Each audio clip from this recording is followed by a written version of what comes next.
너 그 여자애 네 친자식처럼 키울 수 있어? 진짜 잘 키울 거야, 엄마. 정말 친딸처럼.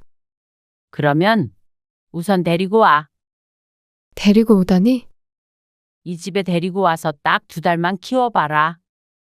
그러고 나서도 마음이 변하지 않는다면 그때는 아이가 있는 건 문제 삼지 않고 긍정적으로 다시 생각해 볼게. 키워보라고? 그래. 너 2달 정도는 집에서만 일할 수 있잖아. 그리고 내년에 학교 들어가면 얼마 남지도 않았네. 유치원 일찍 졸업했다 치고 데리고 와봐. 나는 좋아. 창훈 씨한테 한번 물어볼게. 그리고 얼마 뒤 엄마, 밥 차릴 때 은지 거도 같이 차려줘. 이제부터 엄마 아빠는 밥 따로 먹을 거야. 그게 무슨 말이야? 너희 둘 밥은 네가 차려야지. 뭐야, 난 일하잖아. 그러면 나중에도 애를 굶길래? 일 핑계 대고? 엄마는 애 돌보는 거 하나도 도와주지 않을 예정이야. 그러니까 할 수 있다는 걸 보여줘. 약속은 약속이니까. 오늘 이야기 속 주인공은 58세 홍정심 씨입니다. 그리고 그녀의 딸에 관한 이야기입니다. 홍 씨의 전부와도 같았던 하나밖에 없는 딸은 어느 날 애가 있는 남자와 결혼하겠다고 했습니다. 하늘이 무너지는 것 같았죠. 힘들게 키워놓으니 어쩜 그런 박복한 길을 가려나 싶었습니다. 아무리 말려도 소용이 없었습니다. 원하는 삶을 살게 냅두라는 말만 돌아왔습니다. 콩깍지가 쓰여 홍 씨의 말은 전혀 들리지 않는 듯 했습니다. 남의 자식을 자기 자식처럼 키우겠다는 말에는 실소를 할 수밖에 없었습니다. 애 키우는 일이 쉬운 일인 줄 아는 듯 했죠. 겪어보질 않았으니 호언장담을 하는 것이었습니다. 그래서 홍 씨는 딸에게 결혼 전에 아이를 데리고 집에 들어와 살아보라고 했습니다. 2달을 버티면 결혼을 허락해 주겠다는 말에 딸은 흔쾌히 수락했습니다. 홍 씨는 만약 딸이 아이와 잘 지내고 그래도 결혼을 하고 싶다면 그때 가선 마음을 접을 생각이었습니다. 남의 자식을 키울 정도로 꼭 그 남자와 살아야겠다면 이미 말려도 소용이 없는 것일 테니 말이죠. 딸을 잃고 싶지는 않았습니다. 홍 씨는 딸이 하나 있었습니다. 결혼하고 아이가 잘 생기지 않아 고생하다가 어렵게 가진 딸이었습니다. 홍 씨는 오래전부터 자식은 셋 정도를 갖고 싶었습니다. 하지만 딸 하나도 어렵게 가진 마당에 둘째는 꿈꿔보기가 힘들었습니다. 그리고 딸을 키우면서 그 꿈조차도 포기해버렸습니다. 셋은커녕 하나도 키우기가 벅찼으니 말이죠. 그 뒤로는 아예 시도조차 하지 않았습니다. 장모님은 봐주기 힘드시대. 오전이면 괜찮은데 오후에는 일 때문에 안 된대. 어쩌냐? 어린이집 좀 일찍 보내고 어떻게든 해봐야지. 벌이가 더 좋았으면 당신 일 그만두게 했을 텐데. 어쩔 수 없잖아. 그리고 애 커가면 오히려 돈이 더 필요하지. 맞벌이를 했기에 아이를 키우는 일이 쉽지 않았습니다.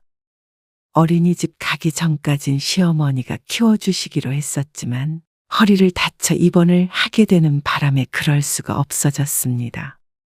그렇게 8개월 어린 딸을 1달 정도 더 집에 데리고 있은 뒤에 어린이집에 보냈고 홍 씨는 복직을 했습니다.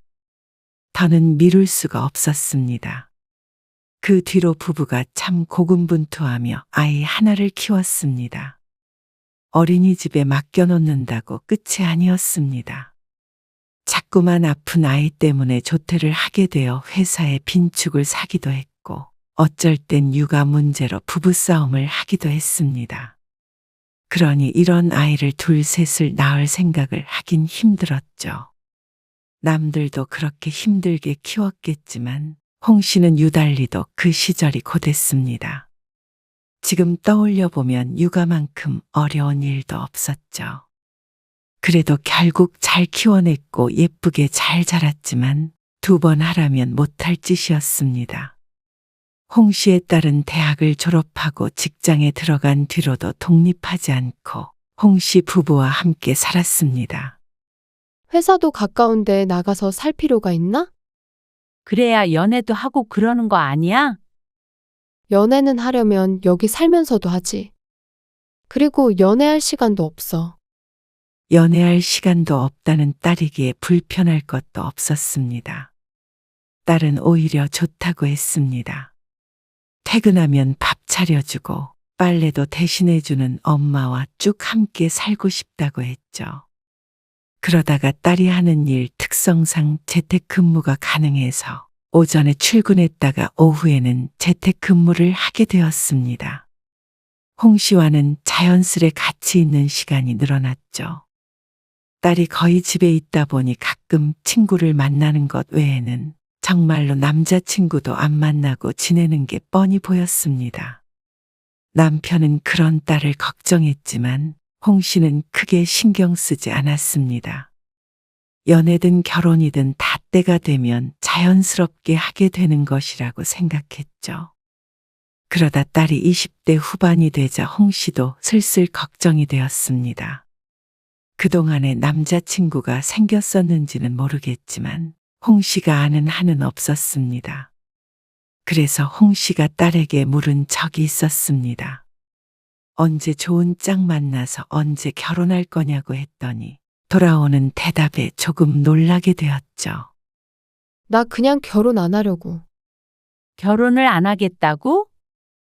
뜻밖의 말에 홍 씨는 자신도 모르게 딸이 했던 말을 그대로 반복해 되물었습니다. 요즘 그런 젊은 사람들이 많은 줄은 알았지만 그게 내 딸일 거라고는 생각하지 못했습니다. 그저 막연하게 나중에 딸이 결혼해서 아이를 낳고 살아갈 거라는 상상만 했었죠. 그냥 그러려면 책임감이 커야 되잖아. 나 혼자 살기도 벅찬 세상이라 그냥 이렇게 살고 싶네. 딸의 말을 듣자 어느 정도 납득은 갔습니다. 결혼을 하는 순간부터 가정에 대한, 아이에 대한 책임감을 갖고 살아가야 했습니다. 거기에 따른 희생도 피할 수는 없었고 말이죠. 나 혼자 잘한다고 되는 것도 아니었고, 행복할 때도 많지만 그만큼 힘들 때도 있는 법이었습니다. 홍 씨는 결혼해서 딸을 낳은 걸 후회하진 않았지만, 딸이 하기 싫다고 하면 굳이 말릴 생각은 없었습니다. 셋이 이렇게 알콩달콩 사는 것도 괜찮겠다 싶기도 했죠. 그런데 그러던 딸이 어느 날부턴가 달라졌습니다. 독신으로 살겠다던 말을 한 지 2년이 채 되지 않아 자꾸만 저녁에 외출을 하고 귀가 시간이 늦어졌습니다. 회사에 일이 있어서 들르나 생각했습니다. 하지만 옷차림새도 더 신경을 쓰는 것이 아무래도 촉이 왔죠. 아니나 다를까 딸에게 물으니 수줍게 대답했습니다. 사실 나 요즘 누구 만나? 뭐? 정말이야? 응, 내가 했던 말을 벌써 번복하기 민망하긴 한데. 꽤 진지하게 만나고 있어. 그런 딸을 홍 씨는 비웃지 않았습니다. 그건 그것대로 잘 됐다고 생각했습니다. 이러나 저러나 홍 씨는 딸의 선택을 존중했죠. 그리고 그런 대화를 나눈 지 1년 뒤쯤 딸이 결혼을 하겠다고 했습니다. 진짜야? 우리 딸 아빠가 평생 데리고 살려고 했더니 누가 채간다는 거야? 남편의 농담 섞인 말에 홍 씨도 기분 좋게 웃었습니다. 내년에 결혼하면 딸이 31가 되는데 결혼하기 적당한 나이라고 생각했죠. 이번 달 안에 아빠 시간 될 때 자리 한번 마련할게요. 그래. 그렇게 해. 그리고 보름쯤 뒤에 처음 딸의 남자친구를 만났습니다. 아니, 이제는 예비 사위였죠. 그런데 딸과 함께 앉아있는 남자를 보자 홍 씨는 고개를 갸웃거리게 되었습니다. 남자의 나이가 딸과는 조금 차이가 있어 보였습니다. 안녕하세요. 박창훈이라고 합니다. 나이는 40입니다. 마흔이란 소리에 남편의 어깨가 살짝 튀어오르는 게 느껴졌습니다. 말은 안 했어도 홍씨만큼 놀란 것 같았죠. 딱 10살 차이였습니다. 요즘 세상에 10살이 대수냐 싶겠지만 내 딸이 10살 연상과 결혼하는 건 마음을 다스려야 하는 일이었습니다. 첫 만남에 정신을 살짝 놓았더니 나눴던 대화는 잘 기억나지 않았습니다. 근데 40이면 너무 많은 거 아니야? 집에 돌아와서 딸에게 조심스럽게 물었지만 딸은 개의치 않았습니다. 나이가 뭐가 중요해? 사람이 중요하지. 또 틀린 말은 아니라 별다른 대꾸를 할 수 없었습니다. 속으로는 홍씨 부부 모두 그래, 자식 마음이 중요하지 하고 생각했죠. 그런데 두 번째 만남이 홍씨의 인생을 통틀어 가장 충격적인 사건이 되었습니다. 결혼 준비를 하려면 상의할 일이 있다고 해서 나간 자리에 홍씨와 남편은 웬 어린 여자아이를 보았습니다. 사위될 남자와 나란히 앉아 있는데 이런 자리에 조카를 데리고 왔나 싶었죠. 그런데 그게 아니었습니다. 창훈 씨, 딸이야. 은지. 그 말에 남편의 눈이 튀어나올 듯이 커졌습니다. 정말 톡 치면 눈알이 떨어져 대구르르 구를 것만 같았습니다. 박 씨의 사정도 크게 다르지 않았습니다. 내년에 초등학교 들어갑니다. 조심스럽게 말했지만 내용은 전혀 조심스럽지 않았습니다. 어쩌면 폭력적으로 다가오기까지 했습니다. 그만큼 홍 씨는 충격 때문에 정신을 차리기가 힘들었습니다. 아이는 모르는 어른들과 함께 있어서 그런지 얌전한 편이었습니다. 그리고 아이에게 조금쯤은 무심해 보이는 남자를 대신해서 홍 씨의 딸이 살뜰하게 아이를 챙겼습니다. 언니, 나 오렌지 주스. 주스 먹을래? 아이는 홍 씨의 딸을 언니라고 불렀고 그런 아이를 돌보는 모습을 보니 가슴 속에서 무언가 무너지는 기분이 들었습니다. 딸을 언니라고 부르는 아이 때문에 결혼이니 뭐니 하는 얘기를 꺼내기가 힘들었습니다. 당장이라도 테이블을 뒤엎어버리고 싶은데 또 아이 눈치가 보여서 그렇게 하지 못했습니다. 어떻게 언질 하나 없이 이렇게 다짜고짜 아이를 데리고 올 생각을 했는지 몰랐습니다. 누구의 머릿속에서 나온 아이디어인지는 모르겠으나 최악이었죠. 경악스럽고 황당하고 화도 났습니다.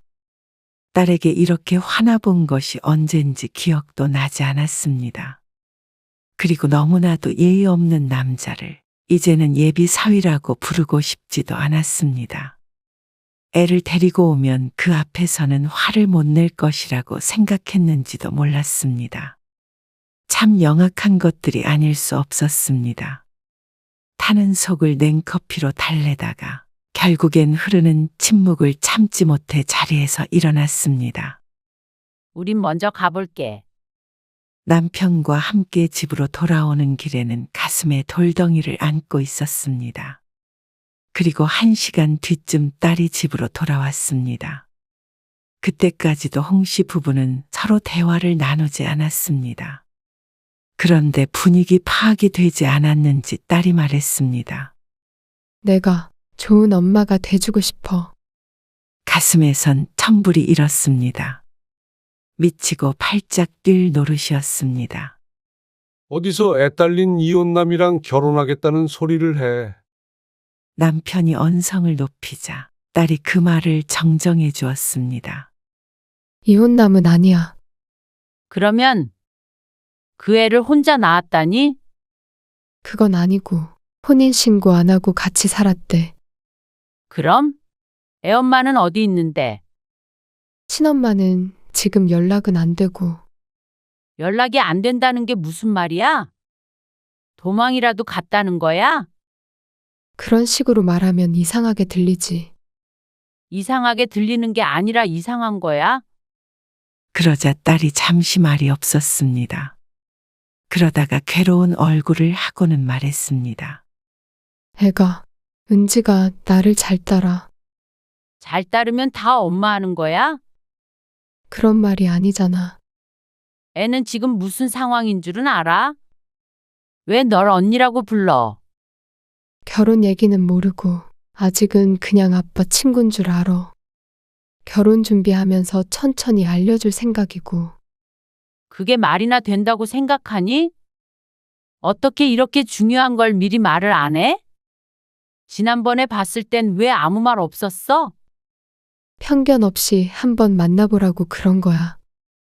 그렇다고 한들 이미 알아버린 이상 그 남자가 좋게 보일 리도 없었고 홍 씨 부부가 이 결혼을 허락할 리도 없었습니다. 죽어도 이 결혼은 안 돼. 죽어도 안 된다고? 말꼬리 잡지 마. 너라면 네 딸 이런 결혼 시키겠어? 남편은 거의 알아놓았고 홍 씨도 밥을 제대로 먹지 못할 정도로 상심했습니다. 밥알이 모래알보다도 까끌까끌해서 차마 목구멍으로 삼켜 넘기질 못했죠. 그리고 그런 부모를 보는 딸도 우울해했습니다. 하지만 딸도 물러서질 않았죠. 나는 무조건 결혼할 거야. 엄마도 알잖아. 내가 가정을 꾸리고 살고 싶은 건 처음이야. 엄마 나 키우면서 힘들었다며. 은지는 다 컸잖아. 내년에 초등학생인데 그러면 오히려 좋은 거라고 생각하면 안 돼? 무슨 이런 황당한 말이 있나 싶었습니다. 그러면 차라리 내년에 대학생인 딸을 입양하고 말죠. 너 애 키우는 게 그게 쉬운 건 줄 알아? 하물며 남의 애를 어떻게 키우겠다는 거야? 남의 애 아냐. 나는 이미 내 딸이라고 생각해. 그게 말이 돼? 얼마나 봤다고 네 딸이야? 계속 이렇게 반대만 하면 나 그 집으로 들어갈 거야. 결혼식도 안 올리고. 그걸 원해? 이게 딸인지 깡패인지 헷갈렸습니다. 이 정도 결혼 조건이면 반대하지 않을 부모가 세상 천지에 어디 있나 싶었지만 딸의 눈에는 뵈는 게 없어 보였습니다. 딸이 30이 될 때까지 이렇게까지 부모에게 반항한 적은 한 번도 없었습니다.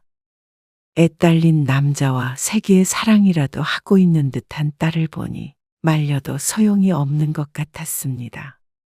결혼이란 게 그리 쉽게 생각할 것이 아닌데 딸은 그걸 몰랐습니다. 사람 됨됨이가 중요하다는 딸이지만 사실 남자가 정말 괜찮은 사람이가 하는 것도 잘 모를 것 같았습니다.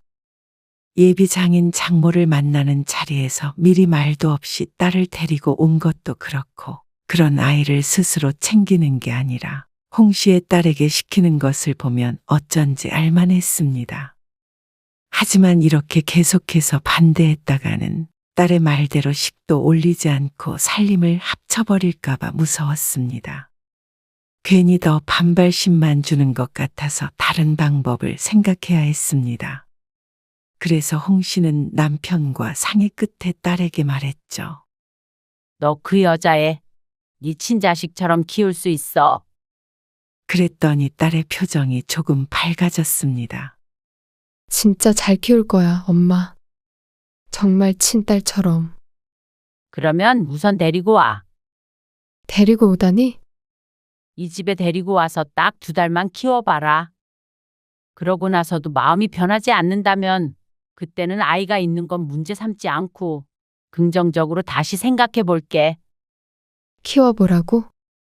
그래, 너 2달 정도는 집에서만 일할 수 있잖아. 그리고 내년에 학교 들어가면 얼마 남지도 않았네. 유치원 일찍 졸업했다 치고 데리고 와봐. 그러자 딸은 고민해 보지도 않고 말했습니다. 나는 좋아. 창훈 씨한테 한번 물어볼게. 쉬울 거라 생각했는지 딸은 어쩐지 신이 나 보였습니다. 어쩌면 남자가 거절할 수도 있을 거라고 생각했습니다. 하지만 너무나도 쉽게 아이는 홍 씨의 집으로 보내졌습니다. 집 안까지 들어오진 않고 현관 앞에서 아이만 들여보내고 남자는 돌아섰는데 아이와 별다른 작별 인사도 없었습니다. 그런 무심한 태도도 마음에 걸렸습니다. 아빠 바쁘시니까 언니랑 2달만 같이 지내는 거야. 나는 좋아. 대신에 주말에는 아빠가 데리러 올 거야. 나 그러면 유치원 안 가고 놀아? 그렇지. 아이는 무척 좋아했습니다. 들뜬 기색이 역력했고 딸 또한 2달 뒤면 결혼 허락을 받을 수 있을 거라 생각하니 행복해 보였습니다. 어쩌면 2달간 잘 지낼 수도 있다고 생각했습니다. 그렇다면 딸에게 말했던 대로 마음을 좀 더 열고 생각해야 했습니다. 착잡함은 잠시 접어두고 2달만 꾹 참아보기로 했죠. 아이는 보통 아이였습니다. 낯선 환경에 처음엔 다소 어색해했지만 적응하는 데까진 하루의 시간도 필요하지 않았습니다. 엄마, 밥 차릴 때 은지 거도 같이 차려줘. 이제부터 엄마 아빠는 밥 따로 먹을 거야. 그게 무슨 말이야? 너희 둘 밥은 네가 차려야지. 뭐야, 난 일하잖아. 그러면 나중에도 애를 굶길래? 일 핑계 대고 그러자 딸이 입을 꾹 다물었습니다. 엄마는 애 돌보는 거 하나도 도와주지 않을 예정이야. 그러니까 할 수 있다는 걸 보여줘. 홍 씨는 아주 독하게 마음먹었습니다. 그리고 딸은 홍 씨에게 서운해했죠. 약속은 약속이니까. 약속이란 말에 딸은 결연한 표정을 지었습니다. 오기로라도 해내보겠다는 의지가 엿보였죠. 그날 이후로 딸의 전쟁 같은 하루가 시작이 되었습니다. 아이가 눈을 떴을 때부터 잠에 드는 그 순간까지 오로지 육아는 딸의 몫이었습니다. 식사, 목욕, 빨래, 놀아주기, 밤에 재우는 일까지 말이죠. 그런데 딸은 아이의 삼시세끼를 챙겨주는 것조차 힘에 부처했습니다. 아니, 무슨 밥때가 이렇게 금방금방 와? 진작에 밥을 먹고 소파에 있던 홍 씨가 딸은 쳐다보지도 않았습니다. 부엌에서 달그락 거리는 소리가 들렸지만 도와줄 생각이 없었습니다. 딸은 식사 문제로 제일 스트레스 받아 했습니다. 딸이 집에 있다고는 하지만 노는 게 아니라 일을 해야 하는데 자꾸만 방 밖으로 나와야 하니 일이 진행이 잘 안 되는 듯 했죠. 언니, 나 그림 그렸는데 보여줄까? 지은아. 언니 지금 일하고 있어서. 이따가 봐도 될까? 지금. 잠깐만. 딸의 의자 끄는 소리가 들렸습니다. 하루에도 수십 번씩 딸의 방을 들락날락 거리는 아이. 그리고 차마 싫은 소리는 하지 못하고 10분에 한 번씩 나와보는 홍 씨의 딸. 차마 웃지 못할 풍경이었습니다. 안 자니? 아이를 재우고 나온 딸이 11시가 넘도록 자질 않고 있자 홍 씨가 방문을 열고 들어가 물었습니다. 그러자 퀭한 얼굴을 한 딸이 대답했습니다. 낮에 일을 별로 못해서 하던 일은 마무리하고 자야 해. 얼마나 걸리는데? 해봐야 아는데 앞으로 3시간? 4시간? 아이고 어쩌냐? 엄마는 먼저 잘게. 알았어. 그리고 다음날 아침 7시쯤 아이가 일어나 온 집안을 휩쓸고 다녔습니다. 처음엔 얌전히 눈치를 봤던 아이는 어디 간 것인지 몰랐습니다. 집이 편해졌는지 천방지축이 다 되어 있었죠. 저 배고픈데. 1시간 정도 이것저것 하며 혼자 놀던 아이가 홍 씨에게 배가 고프다고 했습니다. 그래서 홍 씨는 딸의 방으로 들어가서 자는 딸을 흔들어 깨웠습니다. 일어나 봐. 애가 배고프댄다. 어? 배고프대. 밥 차려줘야지. 그러자 딸이 인상을 팍 썼습니다. 엄마가 좀 차려주면 안 돼? 나 어제 새벽 3시에 잤어. 엄마랑 아빠는 지금 나갈 거야? 어디 가는데? 일 가? 아빠 오늘 쉬어. 약속 있어서. 홍 씨는 되도록이면 집을 비우는 것을 선택했습니다. 딸이 의지하지 않고 정말로 혼자서 아이를 돌보길 바라기도 했고, 딸이 그러고 있는 모습을 보는 게 싫기도 했습니다. 은지 데리러 왔습니다. 주말에 남자가 아이를 데리러 왔습니다. 두 손에는 과일 같은 걸 잔뜩 들고 왔습니다. 아이를 놓고 돌아서던 때와는 사뭇 달랐죠. 그런데 그것도 처음 한두 번이었습니다. 시간이 지날수록 양손은 가벼워졌고, 나중에는 주말에 데리러 오지 않는 경우도 있었습니다. 갑자기 뭐야? 데리고 가야 내가 일을 하든 쉬든 하지. 뭐? 상식적으로 지금 친구를 만나러 가겠다는 사람이 어디 있어? 지난주에는 연락도 거의 안 했잖아. 은지 걱정은 안 되는 거야? 그러니까 데리러 오라고. 딸의 방문을 열려다가 들리는 소리에 조용히 발걸음을 돌렸습니다. 아이가 뛰어와 방문을 열려고 하자 홍 씨가 말렸죠. 할머니랑 그림 하나 그릴까? 언니 주게. 좋아요. 딸이 남자와 다투는 모양이었습니다. 힘들만도 했습니다. 요즘에 딸이 웃는 모습을 본 적이 많이 없는 것 같았죠. 언니, 나 이 반찬 싫은데. 왜 싫어? 멸치 먹어야 돼. 언니가 볶은 거야. 맛없어. 햄 없어? 아침에도 햄 먹었잖아. 그럼 나 안 먹을래. 은지야, 반찬 투정을 하던 아이는 밥을 안 먹겠다고 손으로 입을 막고 있었습니다. 그리고 그런 아이를 보며 딸은 한숨을 쉬었습니다. 엄마 아빠 집에서 조용히 좀 쉬고 싶으니까 애 데리고 어디라도 좀 다녀와. 어디? 뭐 놀이공원이나 동물원이나 그런데. 이번 주말에는 일 없다며. 그 사람도 이번 주는 데리러 못 온다고 그랬잖아. 일 없으니까 쉬려고 했는데. 애가 있는데 어떻게 쉬어? 그러자 딸의 표정이 무척 나빠졌습니다. 그런 딸을 홍 씨는 모른 척 했습니다. 그리고 점심점쯤 딸이 아이를 데리고 나갔다가 저녁 시간을 넘겨서 집에 들어왔습니다.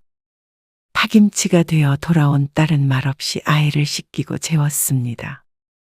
그리고 아이와 함께 잠들었죠.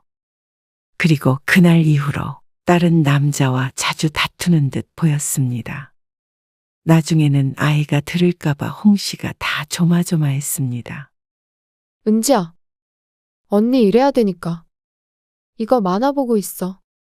그 전에는 문 열면 안 돼. 알겠지? 알았어. 배고프면 과자 꺼내 먹고. 그런데 애가 그걸 기억하면 애가 아니었습니다. 언니, 이거 할 수 있어? 아이가 딸의 방문을 열고 희한한 포즈를 취하며 말했습니다. 그러자 딸은 스스로의 머리를 쥐어 뜯었습니다. 못해. 언니는 못해. 그러니까 문 닫고 나가줄래? 다소 거친 음성의 아이가 놀란 듯 보였는데 이내 웃으며 다른 포즈를 취했습니다. 그럼 이건? 그러자 딸의 깊은 한숨 소리가 들려왔습니다. 어쩐지 아슬아슬해 보였죠. 잠을 하도 못 자서 눈밑은 거뭇거뭇했고 안색도 좋지 않았습니다. 왜 또 안 먹는다는 건데? 그러니까 아까 아이스크림 먹지 말라고 했잖아. 맛이 없어. 맛이 없어도 먹어야지. 나 집에 갈래. 뭐? 갑자기 집으로 돌아가겠다는 아이. 딸이 깜짝 놀라 묻자 아이가 울상을 지으며 말했습니다. 여기 재미없어. 언니는 놀아주지도 않고 맨날 일만 하고, 밥도 억지로 먹으라고 그러고, 놀이터도 같이 안 가주고, 그냥 유치원 갈래. 입이 오리처럼 튀어나온 아이. 그때부터 집에 가겠다고 떼를 썼습니다. 처음엔 아빠가 바빠서 안 된다고 했던 딸이 며칠 더 지나자 스스로 남자에게 전화를 걸었습니다. 도저히 더는 데리고 있을 수가 없다고 했습니다. 이제 은지 데리고 가. 그리고 또 몇 분간 실랑이를 하는 것 같았죠. 결국 이틀이 더 지나서야 남자가 아이를 데리러 왔습니다. 아빠 바쁜 일 끝났대. 언니는 은지랑 더 있고 싶은데 은지도 집에 가고 싶다고 그랬지? 맞아. 다음에 또 놀러 올게. 그래. 그렇게 아이는 갔습니다. 내 자식을 남의 집에 보내놓으면 혹시라도 눈칫밥을 먹지는 않을까 안절부절 못할 것 같은데 남자는 그러지 않았습니다. 오죽했으면 딸이 애가 궁금하지도 않느냐고 다그칠 정도였습니다. 한 달 반이 지나는 동안 딸은 많은 생각을 한 듯 했고 딸과 남자의 사이도 많은 일이 있었던 것 같았습니다. 가끔씩 딸이 아이를 데리고 나가서 남자와 함께 시간을 보내는 것 같기도 했지만 그건 어쩌다 한 번이었습니다. 그러니 결혼하게 되면 어떤 풍경이 펼쳐질지 홍 씨가 보아도 훤했습니다. 딸이 콩깍지가 쓰이긴 했어도 바보는 아니었습니다. 겪어보지 않았을 때였다면 모르겠지만 실제로 그 삶을 살아보니 깨달은 바가 있는 것 같았죠. 아이를 보내고 난 뒤에 딸은 방에 틀어박혔습니다. 홍 씨도 그런 딸에게 2달을 못 채웠다는 사실을 굳이 일깨워주진 않았습니다. 누구보다도 더 잘 알 테니 말이죠. 홍 씨도 이제는 딸의 말을 한 번 더 들어봐야겠다고 생각했습니다. 한 달 반 동안 집안에서 7살짜리 아이와 씨름한 것은 대단하다고 생각했습니다. 그러니 딸이 그래도 곧 죽어도 결혼을 하겠다고 하면 어쩔 수 없지 않겠나 하는 마음도 있었습니다. 반대할 만큼 반대했으니까 그때 가선 우리도 체념하자. 남편도 같은 생각이었죠. 그래도 마음고생 많이 한 것 같아서 안쓰럽네. 남의 자식 키우는 게 쉬울 리가 없었습니다. 내 배 아파 낳은 자식도 힘든데 말이죠. 그렇다고 애가 알아서 크는 경우는 없습니다. 부모의 희생이 무조건적으로 필요했습니다. 그걸 홍 씨의 딸은 이번 기회에 깨달은 듯 했고 비혼주의자였던 딸이 감당하기엔 너무 무거운 일이었죠. 나 이 결혼 안 하기로 했어. 그 말을 듣는 순간 다리에 힘이 풀릴 것 같았습니다. 안도감에 숨 쉬는 것도 까먹을 지경이었습니다. 애 키우는 게 그렇게 힘들었어? 그러자 딸이 고개를 떨구며 말했습니다. 애도 애지만 그렇게 무책임한 남자랑은 결혼 못 하겠어. 그간 남자가 보인 태도가 문제인 듯 했습니다. 홍 씨는 남자에게 고마움을 느끼는 이 상황이 웃겼습니다. 10년 수명이 줄어드는 기분이었습니다. 아이도 결국엔 홍 씨의 딸이 새엄마가 될 뻔했다는 사실을 몰랐고 딸도 정신을 차렸으니 이런 해피엔딩이 어디 있나 싶었습니다. 그런데 남자는 그렇지 않은 모양이었습니다. 딸이 헤어지자고 했는지 집까지 찾아와서 기다리기도 했고 수시로 전화를 해서 딸의 마음을 돌려보고자 노력했습니다. 네가 은지 엄마 되어주고 싶다며. 나는 오빠랑 결혼하려고 엄마가 되려고 했던 거야. 애 엄마가 되려고 결혼하려고 했던 게 아니라 우리 집에 은지 있는 동안 전화 몇 번이나 했어? 밖에서 만나면 피곤해하고 얼른 은지 데리고 들어가 보라고 했잖아. 몇 번이나. 그건 나도 모처럼 애 없이 지내는 시간이 필요해서 그런 거였지.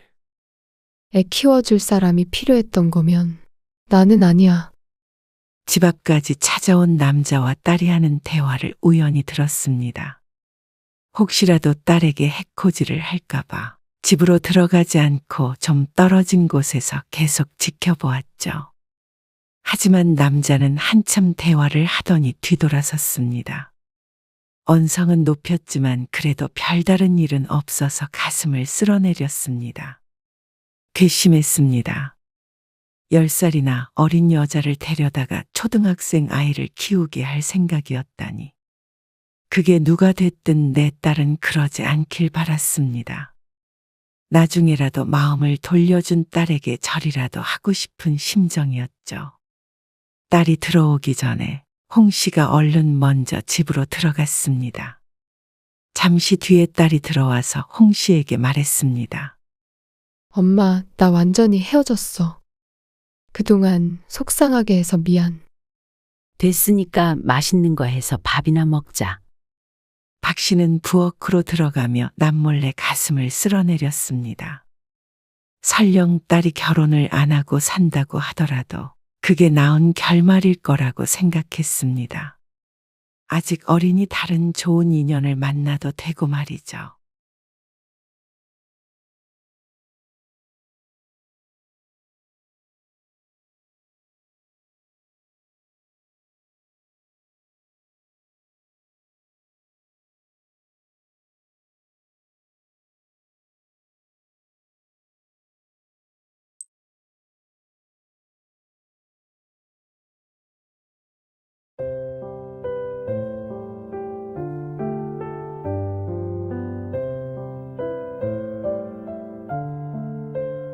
부럽다, 부러워.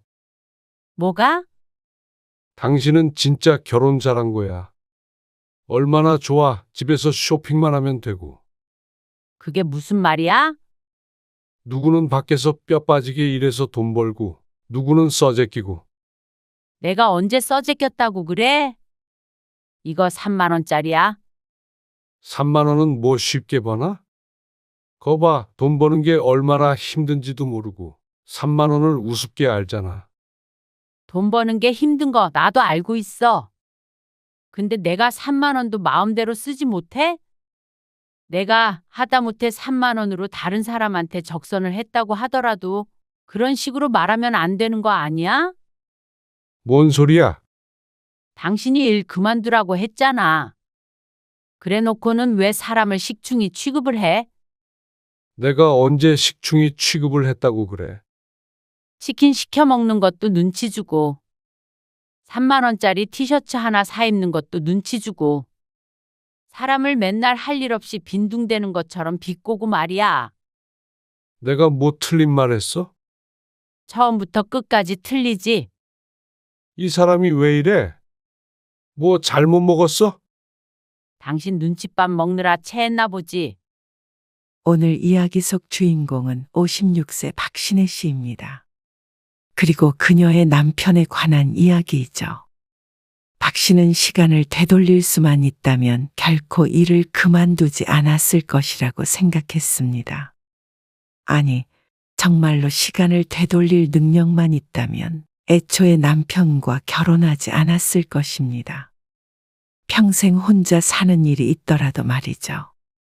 남편 때문에 전업주부라는 것이 되었는데 박 씨는 그 뒤로 15년을 내내 후회하며 살았습니다. 모든 집안일, 육아, 시부모 병수발까지 전업주부라는 이유만으로 전부 박 씨만의 몫이었습니다. 주말도 휴가도 없는 일이었고 잘한다고 티가 나지도 누가 알아주지도 않는 일이었죠. 단순히 누가 알아주지 않는 것뿐이었다면 그냥 저냥 만족하고 살았을 것입니다. 하지만 그놈의 남편이 문제였습니다. 자식들이 시험을 못 보면 잘 돌보지 못한 박 씨 탓이었고 생활비가 부족하다 싶으면 알뜰하지 못한 박 씨 탓이었습니다. 돈 벌어오는 것 외에는 모든 일에서 손을 뗀 남편은 효도도 박 씨의 손을 빌어 했습니다.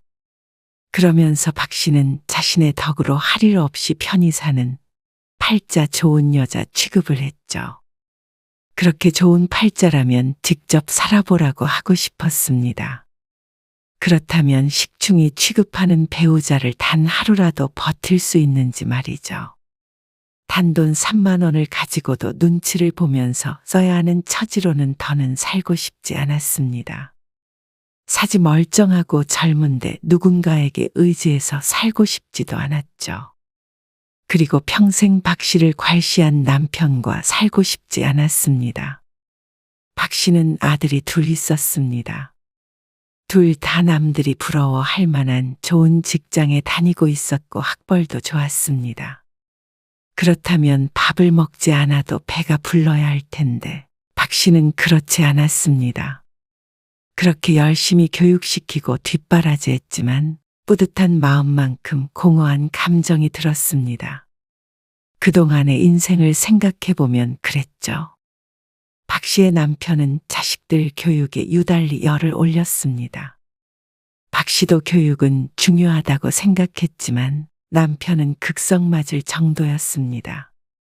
그러니 박 씨가 40대 초반까지 멀쩡히 다니던 회사를 그만두게 만들었죠. 박 씨는 원하지 않았기에 당시에 갈등도 있었습니다.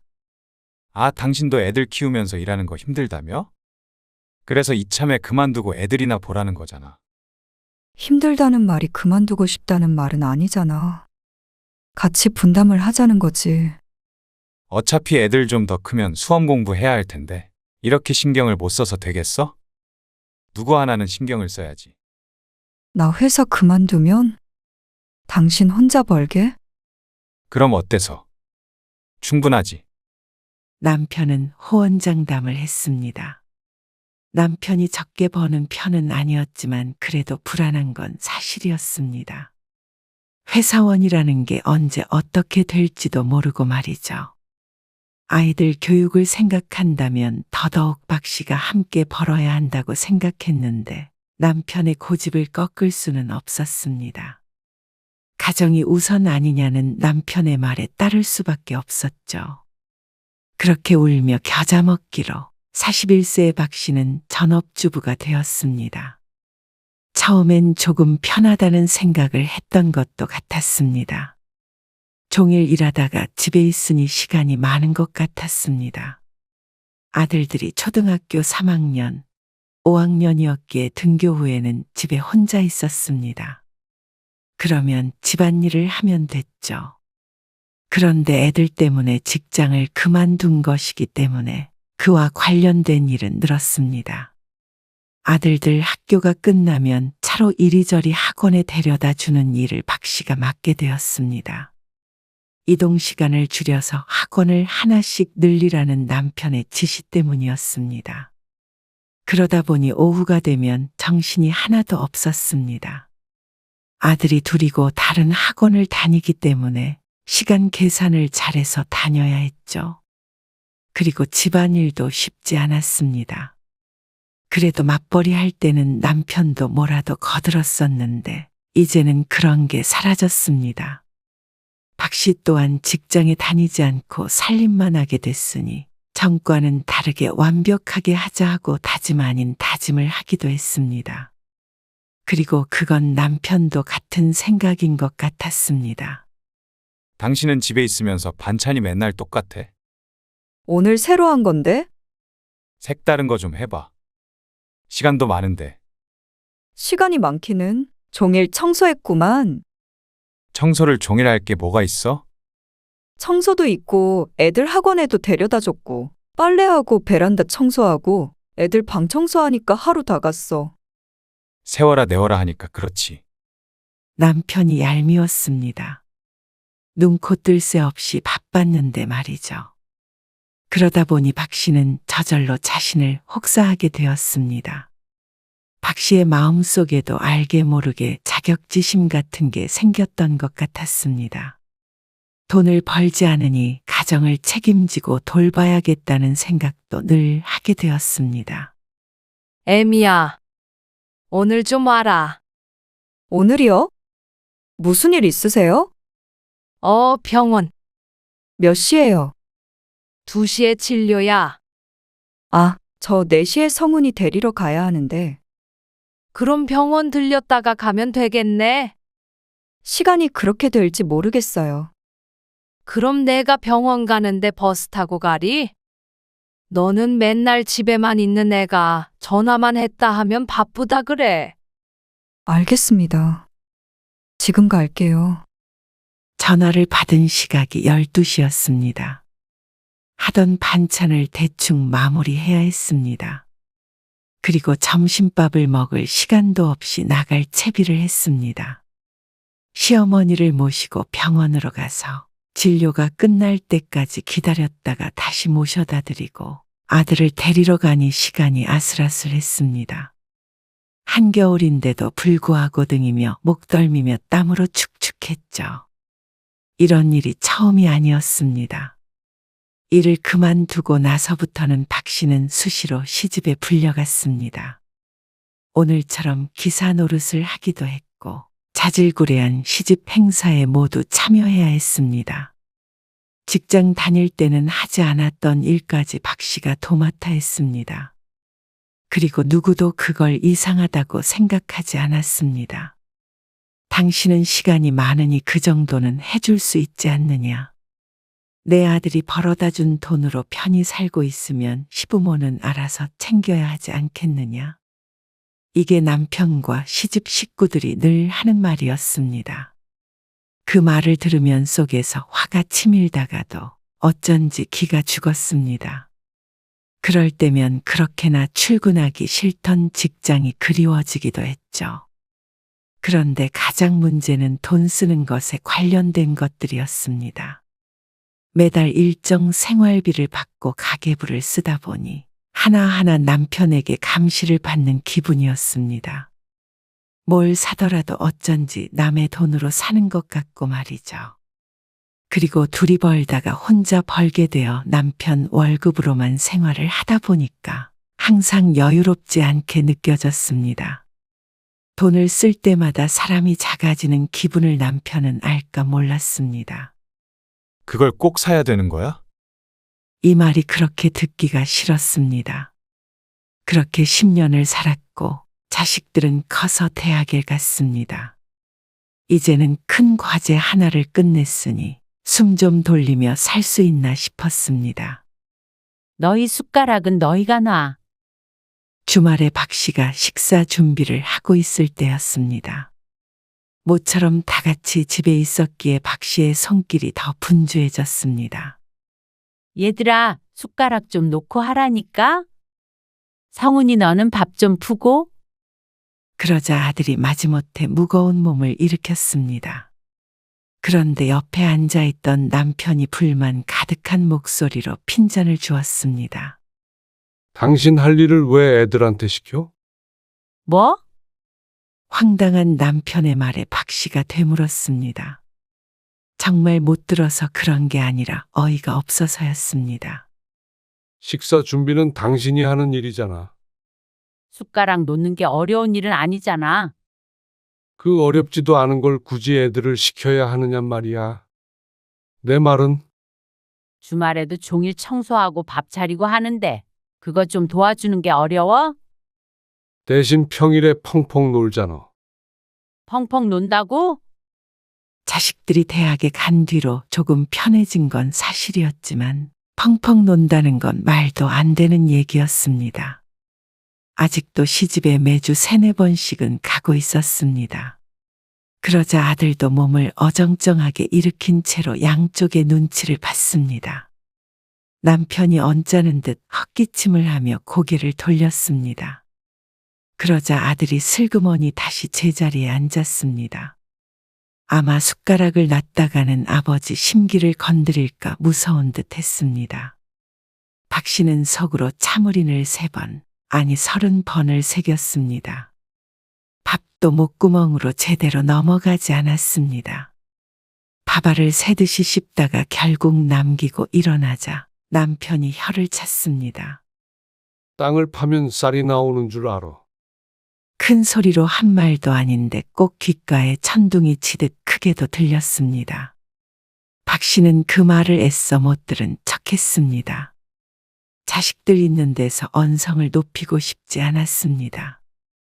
그래도 젊었을 땐 이 정도는 아니었던 것 같은데 자식들 대학 가고 시간이 지나자 집에 있는 박 씨가 뭘 해도 못마땅한 것 같았습니다. 어느 날은 집을 대청소한 날이었습니다. 둘째까지 첫째를 따라서 자취를 하겠다고 떠났는데 작은 방을 청소하다가 결국엔 온 집안을 종일 치우게 되었습니다. 모처럼 시집에서 호출도 없었고 남편도 야근을 하는 날이었습니다.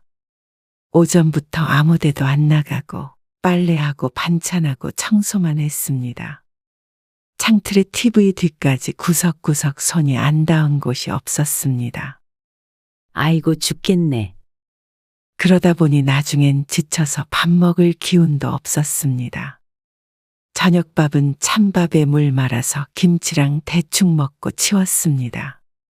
남편이 없으니 밥을 차리지 않아서 다행이라고 생각했습니다. 시계를 보니 7시 반이었습니다.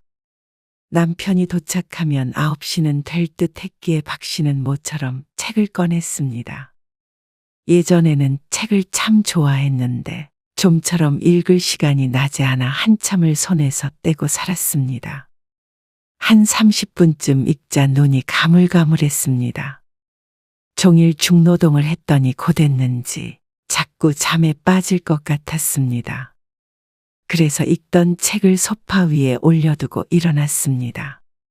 뭐라도 해야 잠이 안 들 것 같아서 쓰레기를 버리고 와서 소파에 앉아 빨래를 정리했습니다. 깔끔하게 옷장에 넣어두자 현관문이 열리고 남편이 들어왔죠. 피곤해 보이는 얼굴에 박 씨가 가방을 받아들었습니다. 종일 청소를 했기에 깨끗해졌다는 말 한마디라도 할까 싶어 남편의 입을 쳐다보았지만 남편은 그에 대해 이런 방구도 없이 소파를 힐끔 쳐다보았습니다. 그러더니 박 씨에게 물었죠. 진짜 궁금해서 그러는데 당신은 하루 종일 혼자 집에서 뭐해? 그런데 진짜로 궁금해서 물어본 것 같지가 않았습니다. 집에서 뭐 하냐는 질문이 정말로 뭐 하는지 묻는 게 아니라 할 일 없이 뭐 하냐고 박 씨를 비난하는 듯한 어투였습니다. 박 씨는 자신의 자격지심인가 싶었습니다. 그래서 오늘 뭐 했는지 하나 둘 나열하자 남편이 중간에 말을 끊었습니다. 그런 건 한두 시간이면 되지 않나? 그 말에 기가 막히기도 했고 눈물이 날 것 같기도 했습니다. 그래서 박 씨는 이제라도 직장을 구하자 생각했습니다. 그때까지만 해도 아직 젊었으니 뭐든 할 수 있는 기회가 많았죠. 남편에게 말은 안 했지만 자신이 할 수 있는 일이 있나 알아보던 찰나였습니다. 어머니 병간호 좀 당신이 해줘야 될 것 같아. 어느 날 시어머니가 쓰러지셨는데 다행히 깨어는 나셨지만 거동이 불편하게 되어 일상적인 도움이 조금씩 필요했습니다. 시어머니가 원치 않아 합가를 하진 않았지만 박 씨는 매일같이 시어머니 집으로 출퇴근을 해야 했습니다. 형님들이나 다른 사람들도 같이 좀 하자고 하면 안 돼? 형제가 셋인데 왜 박 씨 혼자 그래야 하는지 묻자 남편이 대답했습니다. 다들 일하느라 바빠. 그럼 당신은? 나는 회사 다니는데 어떻게 엄마를 돌봐? 바빠서 엄마를 돌봐줄 시간도 없다는 형제들은 주말이면 골프 치러 다니기 바빴습니다. 그건 박 씨의 남편도 마찬가지였습니다. 집에서 노는 사람이 해야지. 도대체 누가 논다는 거야? 그렇게 말하지 말라니까? 아, 그럼 당신이 일해? 회사를 그만뒀던 게 그토록 후회됐던 순간이 없었습니다. 남편은 박 씨의 노고를 전혀 고마워하지 않았습니다. 당연히 사람이라면 자기 할 몫을 해야 하는 거라는 식이었죠. 당신 오늘도 골프 가? 어머님한테 좀 가봐. 당신이 가야지. 오늘은 좀 쉬고 싶어서 그래. 그럼 나는 언제 쉬어? 일주일 내내 일한 사람한테 그러고 싶냐? 당신은 평소에 많이 쉬잖아. 참 잔인한 말이었고 그 말에 뒤집어 엎지 못하는 박 씨가 천치였습니다. 10년 넘게 식충이 취급을 받으면 저절로 그렇게 되었습니다. 나도 모르게 나라는 사람을 스스로 깎아내리게 되는 듯했습니다. 그렇게 박 씨는 5년 동안 혼자 시어머니의 병수발을 들었고 2년 전에 시어머니는 돌아가셨습니다. 남편이고 그 형제들이고 누구 하나 박 씨에게 고맙다는 말 한마디가 없었습니다. 그리고 50대 중반이 되자 자식도 없고 모실 시부모도 없으니 일을 하면 될 텐데 나이가 나이인지라 무슨 일을 시작하기도 두려웠습니다. 남편의 말대로 종일 집에 있다 보니 더 비참한 말도 여러 번 듣게 되었습니다. 남편은 회사 다니는 것이 세상에서 가장 힘든 일이고 집에서 살림하는 건 일도 아니라고 생각했습니다. 그러니 남편 눈에 박 씨는 편하게 놀고 먹는 사람일 뿐이었습니다. 나이 드니 정말로 어쩔 땐 할 일이 없을 때도 많았습니다. 이제 뒷바라지 해야 하는 자식들도 모두 독립을 했고 박 씨 부부만 챙기면 됐으니 말이죠. 그럴 때면 박 씨는 견디기가 힘들었습니다. 그래서 뭐라도 찾아서 해야 마음이 편안했습니다. 놀고 먹는다는 소리가 듣기 싫어 한시도 몸을 쉬게 두지 않았죠. 나 오늘 늦어. 몇 시쯤에 와? 회식 있으니까 많이 늦어. 당신 먼저 자. 오랜만에 남편이 늦게 들어오는 날이었습니다. 야근도 거의 없었고 항상 칼같이 퇴근해서 밥은 꼭 집에서 먹는 남편이었기에 이런 시간이 귀했습니다. 집안일을 마치고 앉아서 TV를 보고 있자 음식 방송이 많이 나오고 있었습니다. 안 그래도 저녁을 부실하게 먹어 조금 출출했는데 군침이 돌았습니다. TV에 나오는 것처럼 치킨에 맥주 한 잔 마시며 드라마를 보면 천국이 따로 없을 것 같았습니다. 박 씨는 휴대폰을 열어 동네 치킨집을 검색했습니다. 그래서 주문을 하려다가 말고 멈칫했습니다. 이 순간 왜 하필이면 혀를 차는 남편의 모습이 떠오르는 건지 못마땅한 듯한 그 표정이 떠올라 차마 주문을 하기가 망설여졌습니다. 그러다 문득 서러워져 바로 치킨과 맥주를 주문했죠. 이 정도도 못 먹고 살면 되겠어? 박 씨는 괜히 호기롭게 큰 소리로 떠들어댔습니다. 그리고 잠시 뒤에 도착한 치킨과 함께 맥주를 마시니까 정말로 천상에 온 듯 했습니다. 남편 없이 혼자서 먹으니 더 꿀맛이었습니다. 그리고 다음날 아침 남은 치킨을 발견한 남편이 식탁 위를 힐끔 쳐다보며 혀를 찼습니다. 다 먹지도 않을 거를. 땅 파면 치킨 값이 나오나? 박 씨는 남은 치킨을 두세 끼 나눠 다 먹어치울 때까지 마음이 편하지 않았습니다. 당신은 옷이 그거밖에 없어? 남편과 함께 장례식에 갈 일이 있었는데 박 씨가 입은 옷을 보더니 남편이 혀를 찼습니다. 내 옷이 왜? 너무 후줄근하잖아. 장례식 갈 때마다 입는 옷인데. 산지 10년은 된 옷이니 새 옷 같을 순 없겠죠. 새 옷을 산 지가 몇 년이 된지도 까마득했습니다. 하지만 당장에 입어야 하기에 어쩔 수 없이 후줄근하다는 옷을 입고 갔는데 가는 내내 남편의 핀잔을 들어야 했습니다. 장례식장엔 남편의 지인들이 많았습니다. 박 씨도 아는 사람이기에 같이 왔지만 문득 서글픈 생각이 들었습니다. 남편은 밖에선 능력 있고 인정받는 사람이었습니다. 그리고 박 씨는 남편 덕에 편히 사는 여자였습니다. 하지만 사람들이 생각하는 것만큼 박 씨의 인생이 쉽게 흘러간 건 아니었습니다. 그걸 모르는 사람들이 무신경한 말을 건넬 때면 숨이 턱하고 막히는 것 같았습니다. 남편 친구의 아내였는데 요즘에 집에서 전업주부하는 여자도 있느냐며 웃는 바람에 남편도 박 씨도 얼굴이 벌개졌습니다. 박 씨도 직장 생활을 10년 넘게 해보았기에 얼마나 힘든 줄 알았습니다. 하지만 그렇다고 주부가 백수는 아니었습니다. 집집마다 다르긴 하겠지만 적어도 박 씨네는 아니었습니다. 장례식에서 돌아오고 얼마 뒤였습니다. 남편이 퇴근하고 들어오며 웬 택배 상자 하나를 가지고 들어왔습니다. 이게 뭐야? 상자를 들여다보자 박 씨가 얼마 전에 주문한 물건이 맞았습니다. 아, 당신이 장례식에서 입었던 옷이 후줄근하다고 그랬잖아. 그래서 검은 티셔츠 하나 샀어. 그러자 남편이 상자를 식탁 위로 툭 집어던지듯 놓았습니다. 그러더니 한숨을 쉬었습니다. 부럽다, 부러워. 뭐가? 당신은 진짜 결혼 잘한 거야. 얼마나 좋아.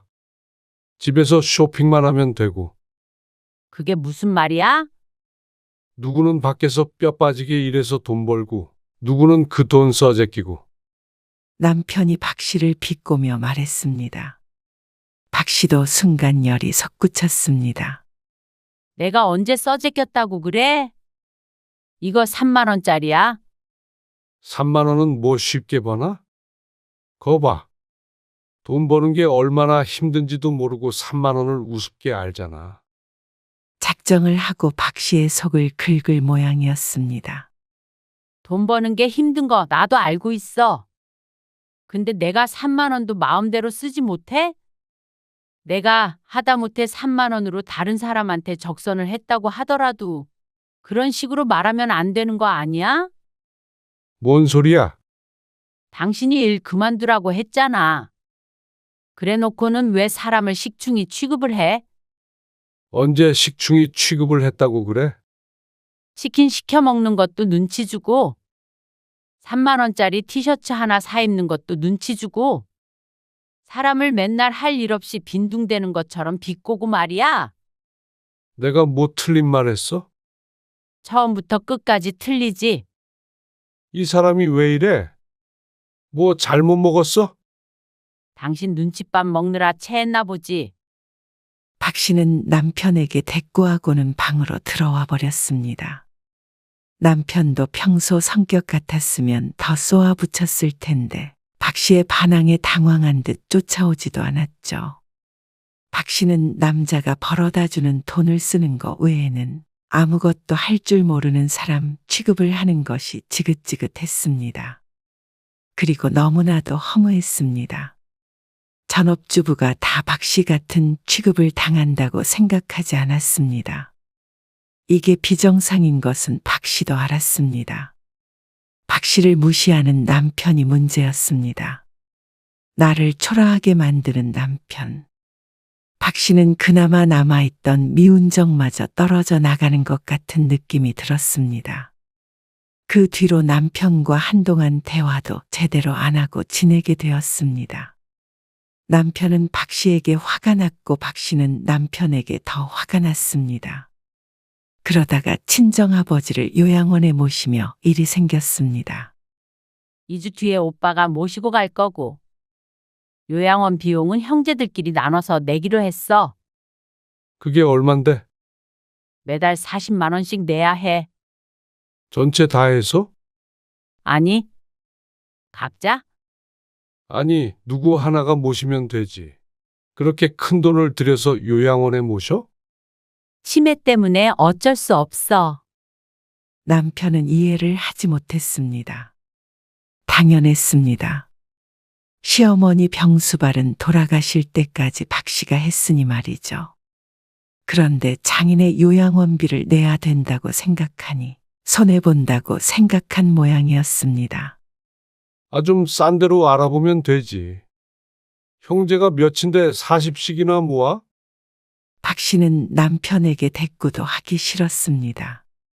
어쨌거나 이 돈은 박 씨가 내야 할 몫이었습니다. 남편이 아무리 뭐라고 하더라도 말이죠. 당신은 딸이니까 좀 줄여달라고 그래.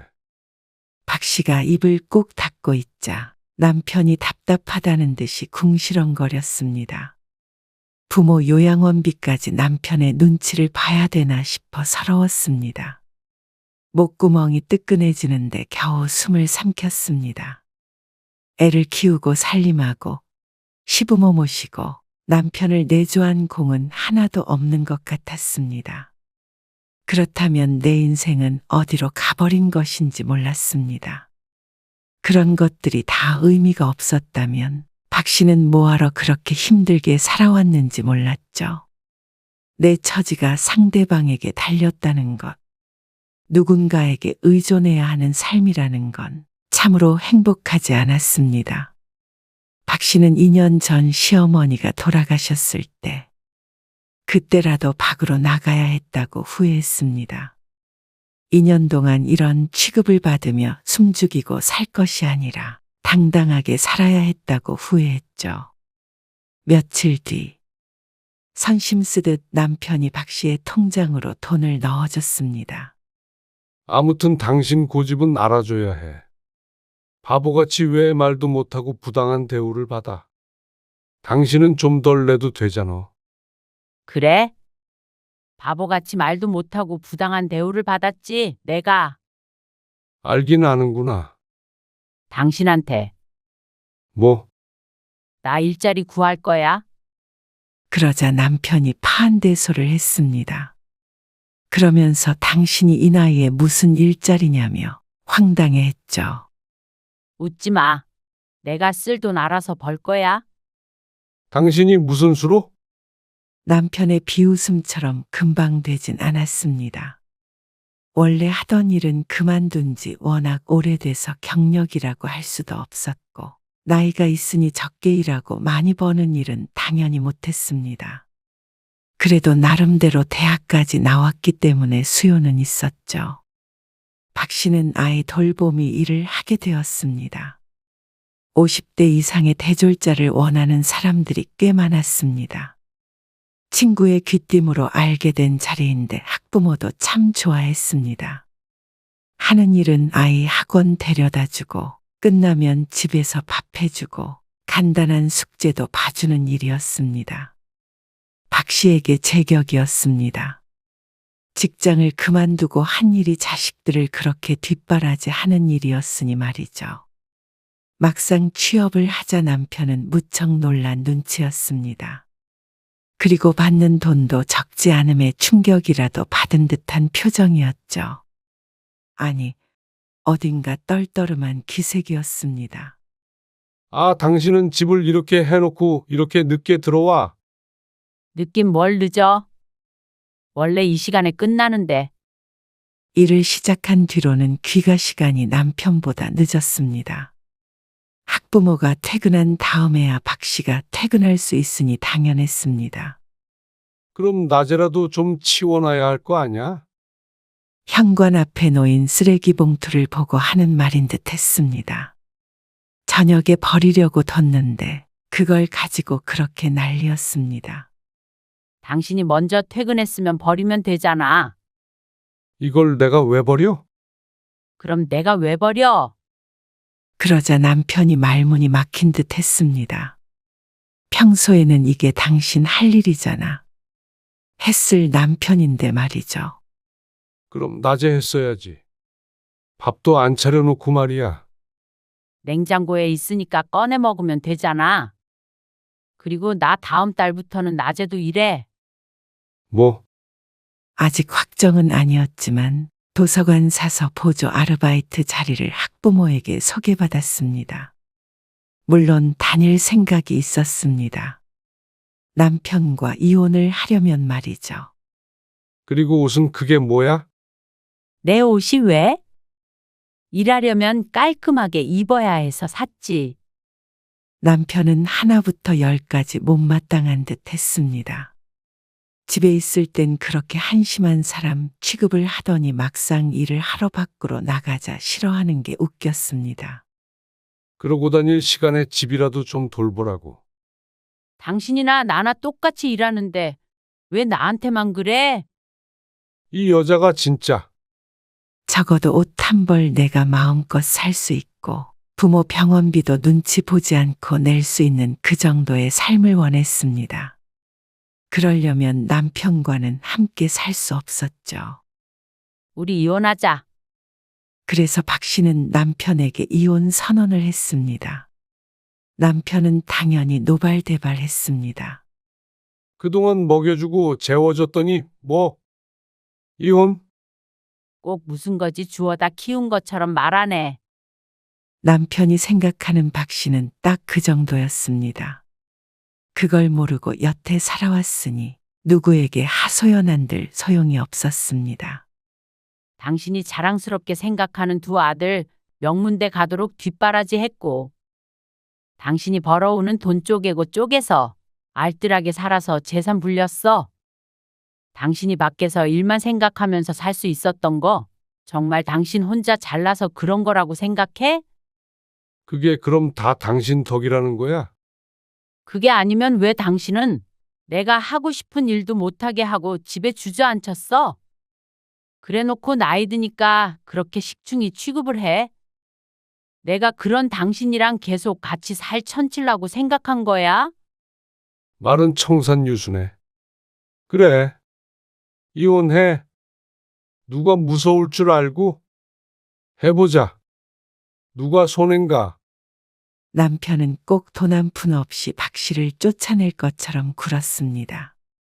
하지만 그건 남편이 정하는 것이 아니었습니다. 법원이 정하는 것이었죠. 아무리 집에서 살림을 했다고 하더라도 그 공은 인정이 될 것이었습니다. 그리고 설령 그 돈이 적다고 하더라도 박 씨는 남편과 헤어질 것이었고 말이죠. 그런데 어디서 무슨 말을 들은 건지 아니면 심경의 변화가 온 건지 몰라도 남편이 말을 바꾸었습니다. 밥도 혼자 못 차려 먹는 남편이니 말년이 막막해서 그런 것 같기도 했습니다. 그만하면 됐어. 무슨 말인지 알아들었으니까 그만해. 알아들었으면 이혼을 해줘야지. 당신 진짜 이럴 거야? 나도 자립해서 살 거야. 이제 그럼 당신 맨몸으로 나가는 거야. 우리나라 법이 그렇게는 안 될걸? 재산도 나눠 가져야지. 그게 말이 돼? 그게 말이 안 된다고 생각하는 당신 때문에 우리가 이혼하게 되는 거야. 그리고 박 씨는 얼마 뒤 짐을 싸서 집을 나왔습니다. 그리고 이혼 소송을 했습니다. 그러자 심각성을 깨달은 남편이 뒤늦게 사과를 했습니다. 여보, 당신이 그런 생각을 하고 있는 줄은 내가 꿈에도 몰랐어. 진작에 말을 하지 그랬어. 수도 없이 얘기했어. 근데 언제 당신이 내 얘기 들은 적이나 있어? 그렇다고 이제 와서 이렇게 이혼하는 게 어디 있어? 그동안 살아온 세월이 있는데. 나는 앞으로 살아갈 날이 더 중요해. 나도 내가 돈 벌어서 나한테 쓰면서 좀 살고 싶다. 당신도 나 먹여 살리느라 그동안 고생 많았어. 이제는 애들도 다 컸으니까 당신도 당신 돈 혼자 다 쓰면서 편히 살아. 여보, 박 씨는 그렇게 남편과 작별을 했습니다. 다음 해 이혼을 하게 되었죠. 박 씨는 이토록 후련하고 행복했던 적이 없었던 것 같았습니다. 기억을 더듬어 보아도 좋게 20년은 더 된 것 같았죠. 대단한 돈은 못 벌지만 그래도 목돈도 좀 있었고 앞으로 못해도 10년, 15년은 일할 수 있기에 부지런히 노후 준비를 해보려고 마음먹었습니다. 다행히 벌이가 나쁘지 않아 그게 뜬구름 잡는 얘기는 아니었습니다. 남편은 땅을 치고 후회했습니다. 찾아와서 말 그대로 땅을 치며 빌었지만 박 씨는 끝끝내 돌아서지 않았습니다. 남편의 얼굴을 보는 것만으로도 박 씨를 경멸하는 눈빛으로 혀를 차던 모습이 떠올랐습니다. 더 이상은 그렇게 살고 싶지 않았습니다. 박 씨가 그렸던 삶은 아니었지만 이런 그림도 결코 나쁘지 않았습니다.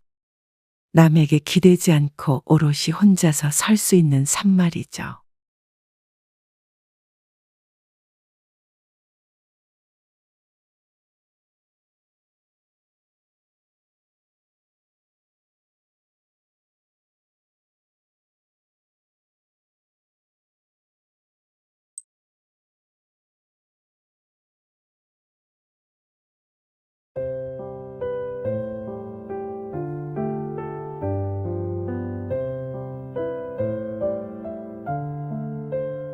사실 엄마 아빠가 돈이 하나도 없어. 그게 무슨 소리예요? 말 그대로야. 앞으로 먹고 살기에도 막막해서 너희 도와줄 여력이 안 된다는 말이야. 아니, 이 집도 있고, 여태 모아두신 것도 있을 거고, 퇴직금도 있고 아버지 주식도 하셨잖아요. 맞아. 농담하는 거지? 이런 걸로 왜 농담을 해? 그래서 엄마 아빠가 사는 게 아니야, 요즘에.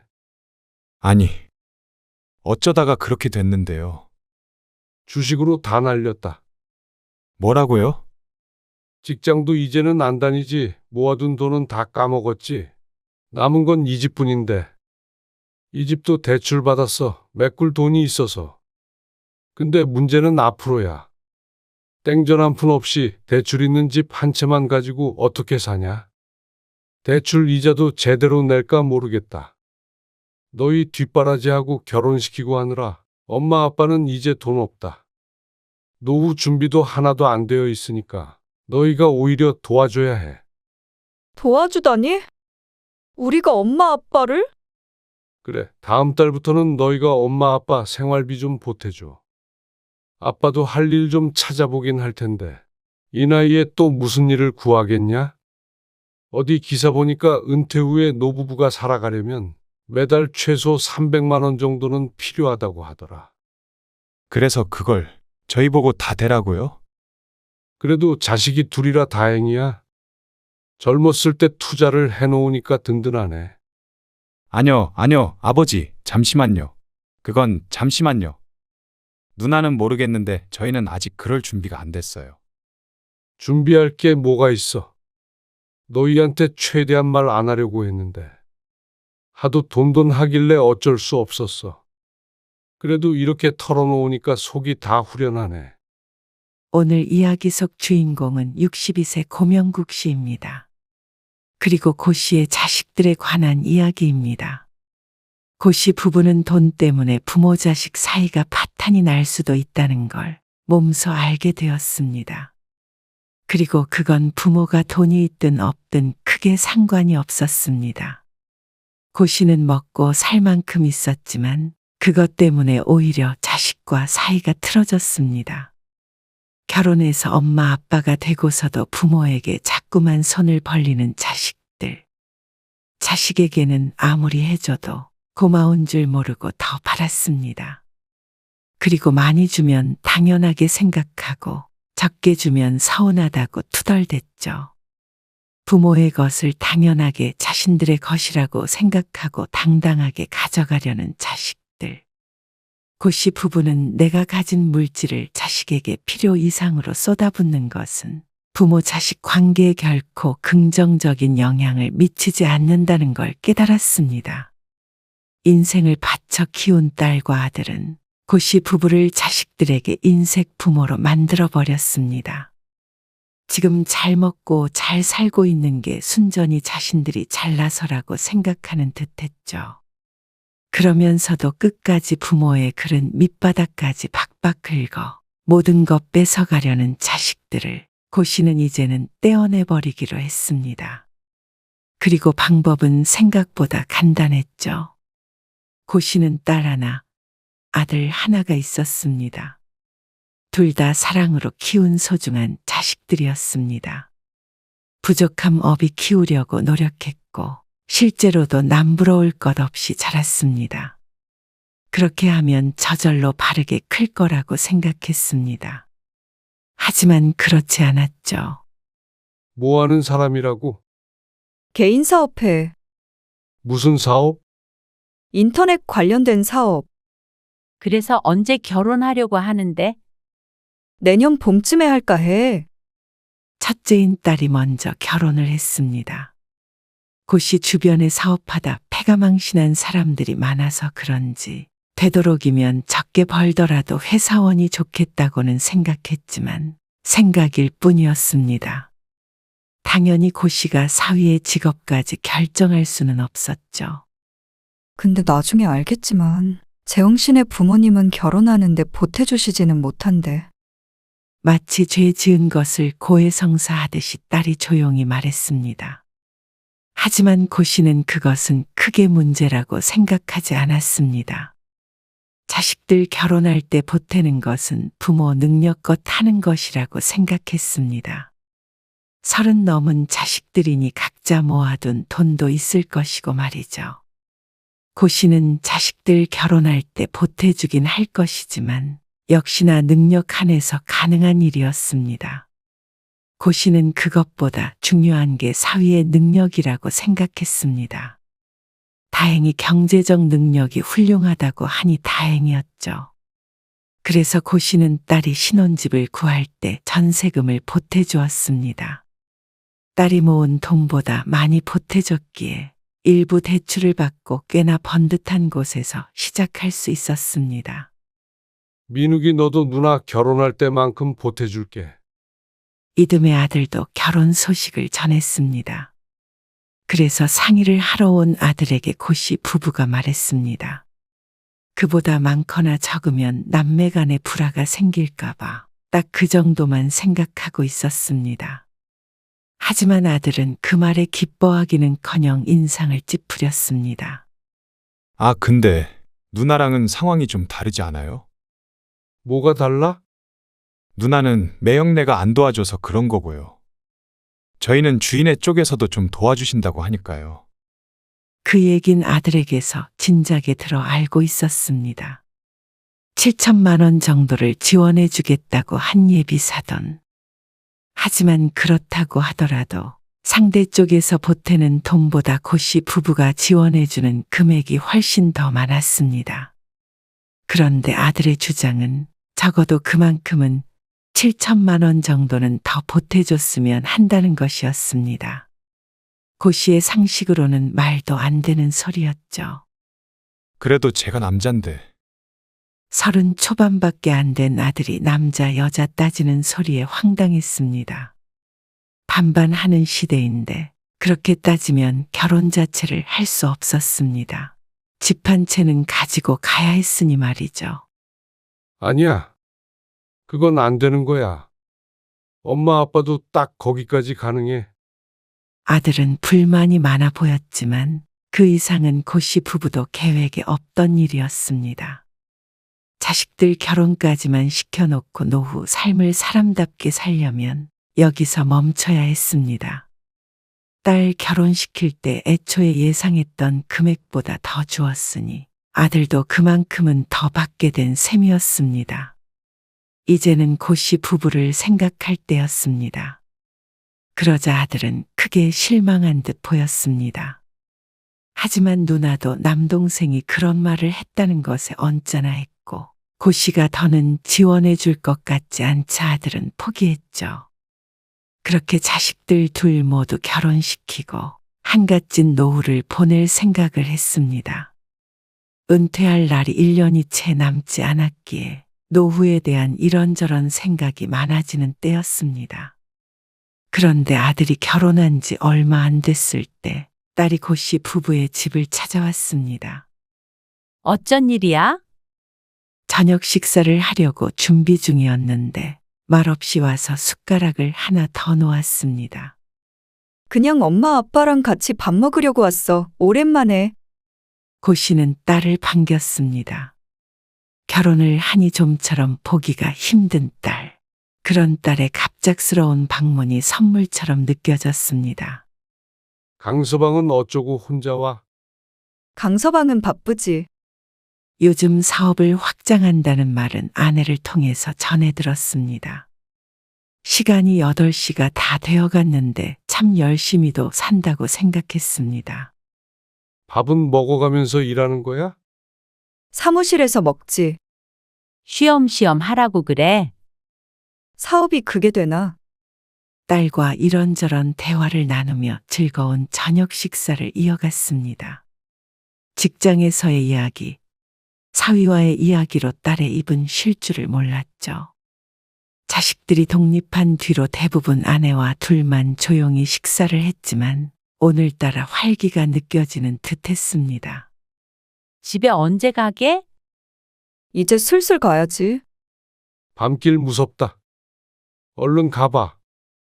딸을 배웅하기 위해서 일어났는데 정작 딸이 나가질 않고 뭉구적거렸습니다. 그러더니 사실 할애기가 있어 왔다며 고씨를 식탁 앞에 도로 앉혔습니다. 잠시 뜸을 들이다 딸이 입을 뗐습니다. 강서방 사업하는 거 좀 더 키워보려고 하고 있거든. 들었어. 근데 그게 사업 자금이 조금 필요하다네. 웬 뜬금없는 얘긴가 싶었습니다. 그래서 상의를 하고 싶은 건가 생각했지만 그게 아니었습니다. 에이, 그냥 단도직입적으로 말할게. 엄마 아빠가 좀 도와줬으면 해요. 뭐? 고시보다도 아내가 더 놀란 듯 했습니다. 아주 잘 되고 있다던 사위의 사업 자금을 어째서 고씨 부부에게 보태라는 말인지 몰랐습니다. 잘 되는 거 더 잘 되라고 애쓰고 있는 거야. 그러고 나서 사업 좀 더 커지면 엄마 아빠도 좋지. 그러면서 사업 자금을 보태고 나중에 수익이 나면 주겠다고 했습니다. 하지만 그게 문제였습니다. 수익이 나면 받을 수 있는 돈이라는 것이죠. 고씨는 돈을 안 주고 아무것도 안 받는 게 더 좋았습니다. 사위가 하는 일이 정확히 어떤 것인지는 모르지만 고씨도 주식도 해보고 작게 부동산에 투자해 본 적도 있었습니다. 하지만 고씨에게 역시나 제일은 안전함이었습니다. 그리고 결혼한 지 1년밖에 안 돼서 딸을 시켜 장인에게 사업자금을 받아오라고 시킨 사위가 못마땅했습니다. 그 사업이라는 것도 의심이 들기도 했고 말이죠. 얼마를 바라는 건지는 모르겠지만 우리한테까지 손 벌려야 하는 사업이면 좀 신중히 생각해 봐야겠다. 아, 그런 거 아니야. 딸이 하도 답답해하길래 금액이라도 들어보자 싶었습니다. 한 3천 정도 빌려주는 것은 생각해 볼까 싶었죠. 한 2억 정도만 어떻게 힘들까? 뭐? 2억? 아내의 입이 떡 벌어졌고 고씨도 비슷한 상황이었습니다. 미안한데 사업 자금을 대주는 건 좀 힘들 것 같다. 아, 아빠. 사위가 좀 도와달라는데? 자세히 들어보지도 않고 거절을 해. 자세히 들어볼 게 뭐가 있어? 그만한 돈을 어떻게 달라는 거야? 그냥 달라는 거 아니야. 그래도 안 돼. 2천만 원도 아니고? 2천만 원은 빌려주마. 2천만 원으로 무슨 사업을 해? 딸이 가슴을 쿵쿵 쳤습니다. 하지만 더 얘기를 들어보나 마나였습니다. 그러자 딸은 크게 상심했죠. 아니, 그래도 자식 일인데. 어떻게 이렇게 단칼에 거절을 해? 언제 단칼에 거절했어? 금액이 문제잖아. 금액이 엄마, 아빠 그 정도 여윳돈은 있잖아. 뭐? 기가 막혀서 헛웃음을 지었습니다. 별거 아닌 말이었지만 딸에게 무척 실망스러웠습니다. 여윳돈이 있으면 당연히 자식에게 퍼줘야 한다는 듯 했죠. 사업에 투자할 만한 여윳돈 없으니까 그런 줄 알아. 다소 차갑게 대꾸하는 고씨 때문에 딸은 더는 말을 꺼내지 못했습니다. 아내는 아직까지 얼이 빠진 듯 있다가 딸을 배웅했습니다. 그런데 어쩐지 흔드는 손에 힘이 없었죠. 무슨 2억을 달라고 그러는 거야. 그러게. 고씨 부부는 딸이 돌아간 뒤로도 황당해서 서로를 바라보며 허바람 빠진 웃음을 지었습니다. 그걸 또 자기가 안 오고 민영이를 보내? 그것도 사위가 괘씸한 이유 중 하나였습니다. 딸은 서운했는지 그 뒤로 한참을 전화도 한 통 하지 않았습니다. 그래도 일주일에 한 번 정도는 아내와 통화를 했던 걸로 아는데 아내의 휴대폰이 잠잠했죠. 그건 사위도 마찬가지였습니다. 그런 딸과 사위 때문에 고씨 부부는 한참을 속상해했습니다. 다른 사람들은 축하한다고 용돈도 주시고 하나 봐요. 시부모가 며느리한테? 네. 그래서 주희가 말은 안 하는데 좀 섭섭한 눈치예요. 그래서 어느 정도 주면 되는 거야? 글쎄요. 한 100만 원, 200만 원. 아들네는 결혼하고 얼마 안 되어 아이를 가졌습니다. 밖에서 아들 내외를 만나서 맛있는 것도 사주며 축하를 해주었습니다.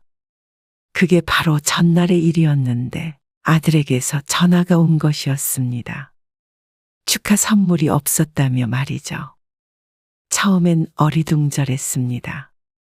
아직 이르지만 아내가 베넷저고리를 준비했기 때문이었습니다. 하지만 아들이 하는 소리를 들으니 그런 선물이 아닌 용돈을 가리킨 말이었습니다. 다른 사람들과 비교하며 속상해 한다는데 안 줄 수도 없는 노릇이었습니다. 그렇게 용돈을 갈취당하고 얼마 뒤에는 또 산후조리원 비도 내달라고 아들이 전화를 했죠. 그걸 누가 정해놨길래 이렇게 자꾸 돈을 달래? 정해 놓은 게 아니라 원래 그런 문화예요. 엄마 아빠가 마음에 우러나서 줘야 하는 거잖아. 어련히 알아서 할 텐데 왜 자꾸 그러냐? 이 돈 달라 저 돈 달라 하니 고씨 부부로서도 기분이 좋지는 않았습니다. 꼭 맡겨놓은 돈을 달라는 식이었고 주지 않으면 천하의 나쁜 시부모가 된 것처럼 굴었습니다. 모레 송주 결혼식 말이에요. 그거 못 갈 것 같아요. 왜? 주말에 일 있어. 네, 갑자기 회사에 나가봐야 해서요. 급한 일이라. 그럼 어쩔 수 없지. 축의금 해야 하죠? 송주가 너희 결혼할 때도 냈잖아. 30만 원 한 것 같아요. 그거 제가 계좌로 보내드릴 테니까 가셔서 좀 전해주세요. 직접 이체하는 게 낫지 않아? 청첩장에 적혀 있던데. 그래도 직접 받는 게 좋죠. 그런가? 알겠어. 어느 날 조카의 결혼식을 이틀 앞둔 날이었습니다. 갑자기 참석을 못하게 됐다며 아들로부터 전화가 왔죠. 그래서 아들의 부탁으로 고씨 부부는 결혼식에 참석해 아들의 이름으로 축의금 30만 원을 전달했습니다. 그런데 당연히 미리 보낸 줄 알았던 30만 원은 통장에 찍혀 있지 않았습니다. 혹시 당신한테 보냈어? 축의금. 아니, 나는 들어오면 휴대폰 울리는데. 보내겠지? 하지만 하루가 더 지나도 일주일이 지나도 2주일이 지나도 소식이 없었습니다. 혹시나 까먹었나 싶어서 아들에게 메시지를 하나 보냈습니다. 전화까지 해서 재촉하기엔 사람이 괜스레 쪼잔해지는 것 같아서 말이죠. 그런데도 아들은 돈을 보내지 않았습니다. 그러다 손주를 봐주러 아내가 아들네 집에 간 날, 아내가 아들에게 물었더니 어리둥절한 반응을 보였다고 했습니다. 아, 분명 보냈는데 이상하다고 그러던데. 바로 보내준다고 그랬어. 근데 안 들어왔지? 큰 돈은 아니었지만 참 신경 쓰이게 하는 돈이었습니다. 처음부터 대신 내준 것이었다면 생각도 안 했을 돈이었는데 바로 보내주겠다고 했던 말 때문에 자꾸만 확인하게 되니 그것도 어느 정도는 스트레스였죠. 안 받으면 그만이라지만 그렇기엔 괘씸하기도 했습니다. 자꾸만 주겠다 하는 것도 오히려 줄 생각이 없어 보였죠. 그렇다고 빚쟁이도 아니고 30만 원 달라고 자꾸 메시지 보내기도 그렇다. 얼마 전에는 아내가 또 물어봤다는데 같은 대답을 들었고 여전히 돈은 못 받은 상태였습니다. 아이고, 그냥 받았다고 칩시다. 마음 같아서는 괘씸해서라도 받아내고 싶었지만 더는 거기에 에너지를 낭비하고 싶지 않았습니다. 그런데 그 뒤로도 비슷한 상황이 몇 번 더 연출이 되었습니다. 자잘한 돈이었습니다. 하지만 그게 여러 번 계속되니 어이가 없었죠. 이제 어린애도 아니고 돈도 벌고 가정도 있는 성인인데 부모에게 그러고 싶을까 하는 생각이 들었습니다. 주머니에서 돈 나가는 게 안 아까운 사람도 있나 싶었습니다. 아들은 아직도 어릴 때처럼 부모가 경제적인 부담을 더했으면 하는 바람이 있는 것 같았습니다. 그래서 자잘한 돈을 전부 받아냈습니다. 조카의 결혼식에 빌려줬던 30만 원까지 거슬러 올라가서 말이죠. 되게 좀 치사하시네요. 아들은 농담 반 진담 반으로 고씨에게 치사하다고 했습니다. 돈을 빌려놓고 안 주는 놈이 치사하냐?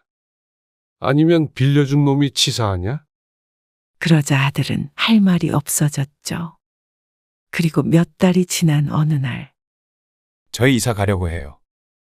무슨 이사를 해? 그 집 들어간 지 얼마나 됐다고? 계약 기간도 안 끝나지 않았어? 근데 집 사서 이사 갈 수 있을 것 같아서요. 금매로 나온 게 있더라고요. 집을 산다고? 네, 그래서 계약 끝나면 바로 들어가려고요. 아이고 벌써 사서 간다니까 잘 됐네. 서글은 아들이 그새 돈을 그렇게 모았나 싶었습니다. 참 대견하다 생각하려던 찰나에 아들이 웃으며 말했습니다. 그래서 말인데요. 말끝을 흐리는 게 듣지 않아도 벌써 불안했죠. 좀만 보태주실 수 있어요? 아무래도 집값이 있다 보니까요. 주택담보대출 있잖냐? 그것도 받긴 받죠. 뭘 그렇게 무리를 해서 가려고 그래? 1억 정도만 보태주시면 지금 내 집장만 알 수 있어서 그렇죠. 뭐? 1억? 딸이나 아들이나 어쩜 이렇게 억소리를 잘해대는 건지 몰랐습니다. 1억 2억이 네 집 개 이름인가 싶었습니다. 전세 살다가 돈 모아서 천천히 이사하면 될 것을 뭐하러 능력이 안 되는데 급하게 가려는지 몰랐습니다. 그리고 부모가 당연히 그 돈을 보태줄 거라고 생각하나 싶어 기가 막혔죠. 그건 아닌 것 같다. 1억을 당장 어디서 나서 줘? 아버지 그래도 여윳돈 있으실 거 아니에요. 어디서 많이 들어본 소리다 싶더니 딸이 전에 했던 말과 똑같았습니다. 둘이 남매 아니랄까봐 하는 짓도 똑같은지 몰랐습니다. 아니 너희는 엄마 아빠한테 돈 맡겨놨어? 고씨가 참지 못하고 언성을 높였습니다. 그러자 아들이 대꾸했습니다. 너희요. 누나도 돈 받아갔어요? 곧 눈에서 빛이라도 나올 듯 했습니다. 치사하게 누나만 주고 저는 안 주시는 거 아니겠죠? 네 누나도 안 줬어. 그러니까 너도 못 줘. 아니, 누나는 누나고 저는 저죠. 이번 기회 아니면 집 못 사요. 1억을 빌려줘도 나중에 어떻게 갚을 생각인데? 아무리 아들 며느리 둘 다 직장에 다녀도 애 키우면서 따로 1억을 모으기란 결코 쉽지 않은 일이었습니다. 돈을 받기도 전에 늙어 죽을 듯 했습니다. 엄마 아빠가 돈을 쌓아놓고 사는 줄 알아? 아빠 퇴직해서 이제 돈벌이도 없다. 아, 맞다. 퇴직금 있으실 거 아니에요. 생각 같아서는 아들의 주둥이를 한 대 콱 쥐어받고 싶었습니다. 하지만 실행에 옮기는 대신에 고씨는 아들을 집에서 내보냈습니다. 너희 결혼할 때 보태준 게 엄마 아빠가 해줄 수 있는 전부야. 아, 아버지. 얼른 가봐라. 거의 아들을 쫓아내다시피 했습니다. 그리고 꼭 잔 듯이 며칠 뒤에 딸이 또 찾아왔습니다. 그리고 또 고씨의 속을 긁어놓았죠. 민욱이 이사하는데 보태줄 거면 나도 줘. 뭐, 사업자금 말하는 거야? 사업자금으로 쓰던지 아니면 이사를 가던지 할 테니까. 어쨌거나 똑같이 줘. 밑도 끝도 없이 남동생과 똑같은 돈을 달라며 떼를 쓰는 딸. 자식들 눈에는 고씨 부부가 돈으로 보이나 싶어 거울을 한번 들여다보고 싶었습니다. 민욱이한테 돈 안 줬어. 앞으로도 안 줄 거고. 그것도 그래. 엄마 너무한 거 아니야? 너무하다고? 어떻게 부모가 자식들한테 그렇게 인색해? 민영이 너 그게 무슨 말이야, 엄마한테? 아니, 엄마, 아빠. 자식 결혼시키면 끝이야? 이제 우린 자식도 아니야? 그런 말이 어디 있어? 아니면 좀 도와줄 수도 있는 거잖아. 그때 사업자금 안 줘서 좋은 기회 날렸어. 그건 그래. 그렇다 쳐. 우리도 이제 전셋집 벗어나서 집 좀 사보자. 그래서 그 돈을 내놓으라는 거야. 황당해서 말도 안 나올 지경이었습니다. 아니면 엄마 아빤 전 재산 꽉 쥐고 살게? 고씨 부부가 도대체 얼마를 쥐고 있다고 생각하고 이러는지 몰랐습니다. 딸만이 문제가 아니었습니다. 아들, 딸 둘 다 똑같았습니다. 여태 해준 걸로는 부족한 모양이었습니다. 하지만 고씨는 남들보다 자식에게 부족하게 해줬다고 생각하지 않았습니다. 고씨 부부가 해줄 수 있는 한은 최대한 뭐든 해주려고 노력했습니다. 그런데 은퇴한 부모에게 1억 내놔라, 2억 내놔라 하는 게 과연 정상적인 자식들인가 싶었습니다. 이제 자신들이 부모보다 더 활발하게 경제활동을 할 나이인데도 불구하고 늙은 부모에게 손을 벌리고 싶을까 궁금했죠. 오히려 너무 풍족하게 키운 것이 원인인가 생각했습니다.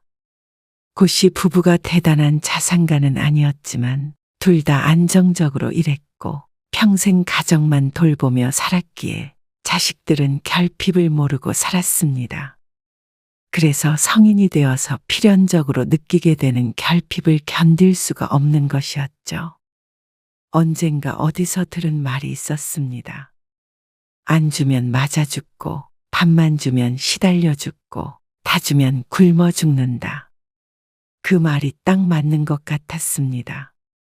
고씨 부부는 자식 둘에게 시달려 죽을 것 같았는데 이러다 나중엔 다 주고 굶어 죽을 수도 있겠다 싶었죠. 자식들은 끈질겼습니다. 이거 해줘라, 저거 해줘라. 끝도 없었습니다. 안 된다고 거절해도 소용없었습니다. 다 고씨 부부의 탓이었습니다. 이렇게 키운 게 본인인데 누굴 탓할까요? 하지만 누구의 잘못이던 간에 고씨 부부는 굶어 죽고 싶은 마음은 추호도 없었습니다. 그게 아무리 자식 때문이라고 하더라도 이렇게 노년에 괴롭게 지내고 싶지 않았습니다. 그래서 아내와 함께 마음을 먹었습니다. 부모를 돈으로만 보는 내 자식들과 멀어지기로 말이죠. 고씨는 며칠 뒤에 아들과 딸을 집으로 불렀습니다. 방문한 자식들의 얼굴엔 어떤 기대감 같은 것이 떠올라 있는 것 같기도 했습니다. 아마 아버지가 쥐고 있는 걸 받을 수도 있겠구나 생각하는 것 같았지만 큰 오산이었습니다. 사실 너희 사업 자금도 못 대주고 이사갈 돈도 못 주는 이유가 있어. 무슨 이유요?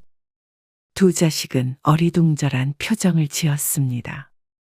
다짜고짜 불러서 심각한 얘기를 하니 긴장이 되는 모양이었습니다. 이 얘기는 최대한 미루려고 했는데 너희가 자꾸 도와달라고 하니까 어쩔 수 없이 사실대로 말하는 거야.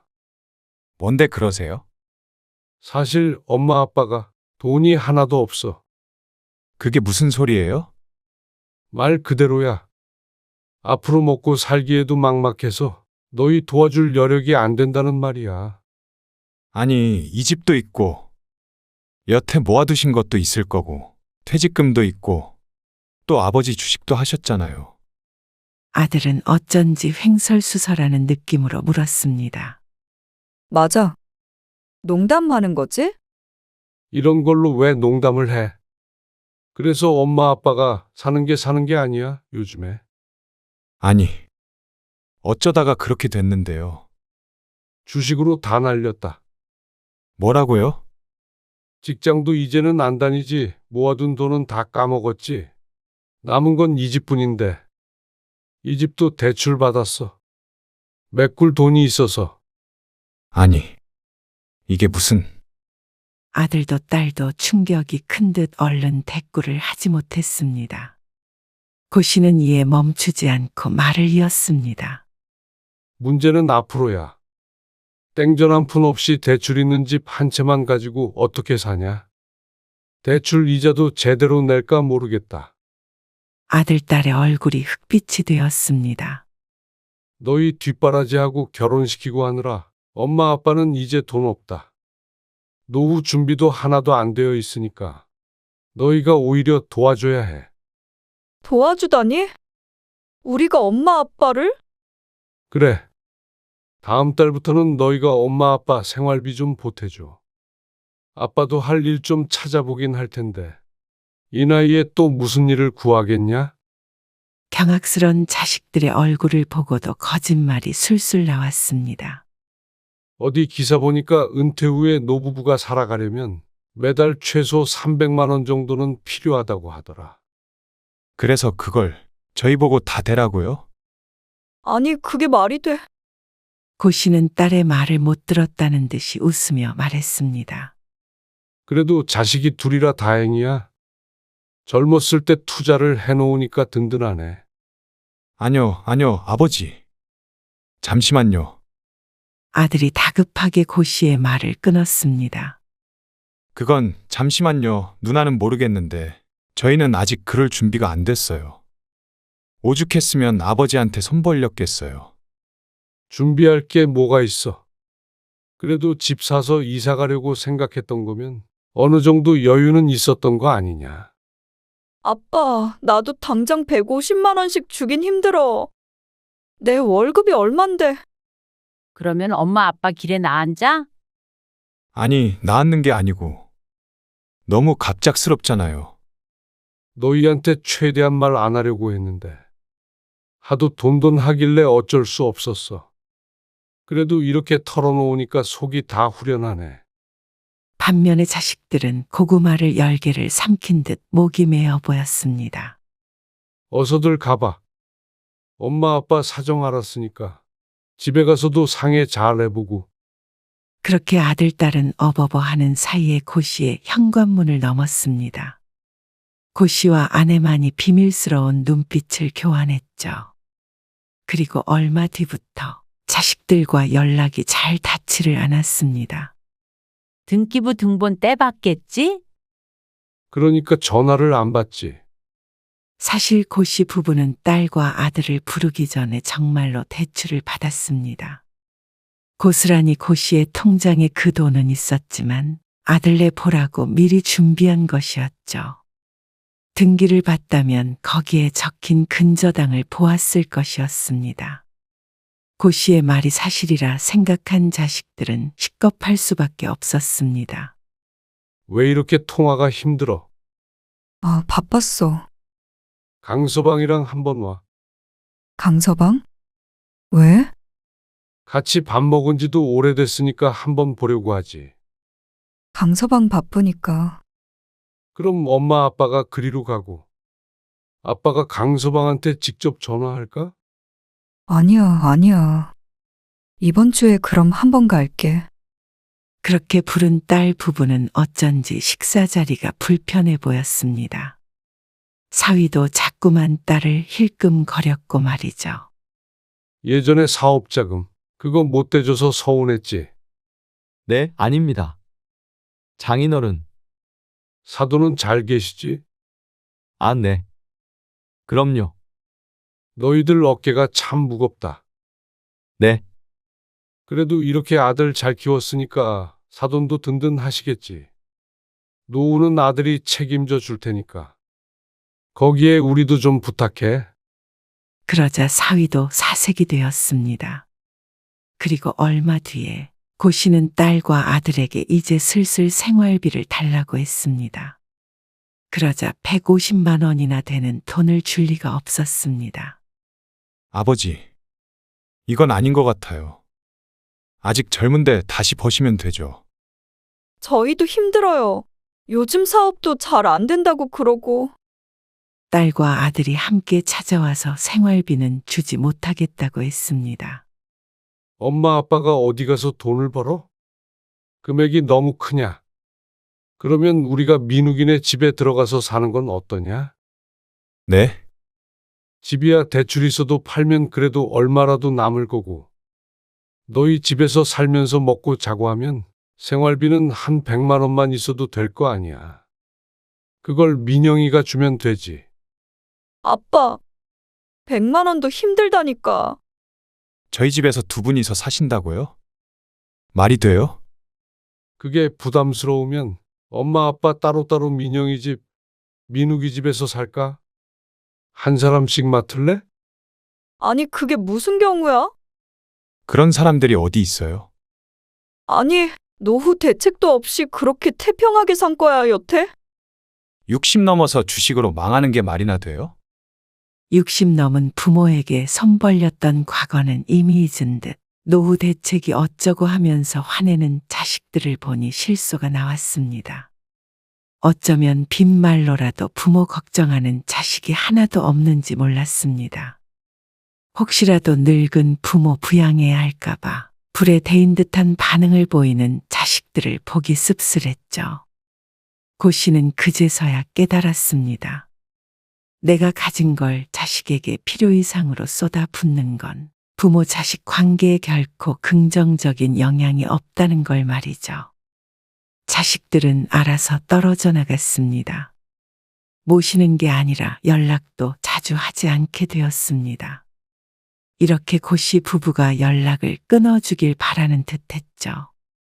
그래서 고 씨도 마지막으로 자식들이 원하는 대로 해주기로 했습니다. 고 씨 부부는 이사를 했습니다.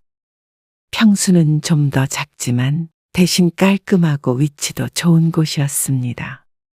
병원도 가깝고 산책할 수 있는 공원도 가까운 곳이었는데 그만큼 살던 집보다 비쌌습니다. 하지만 자식들에게 물려줄 생각을 안 하면 못할 것도 아니었습니다.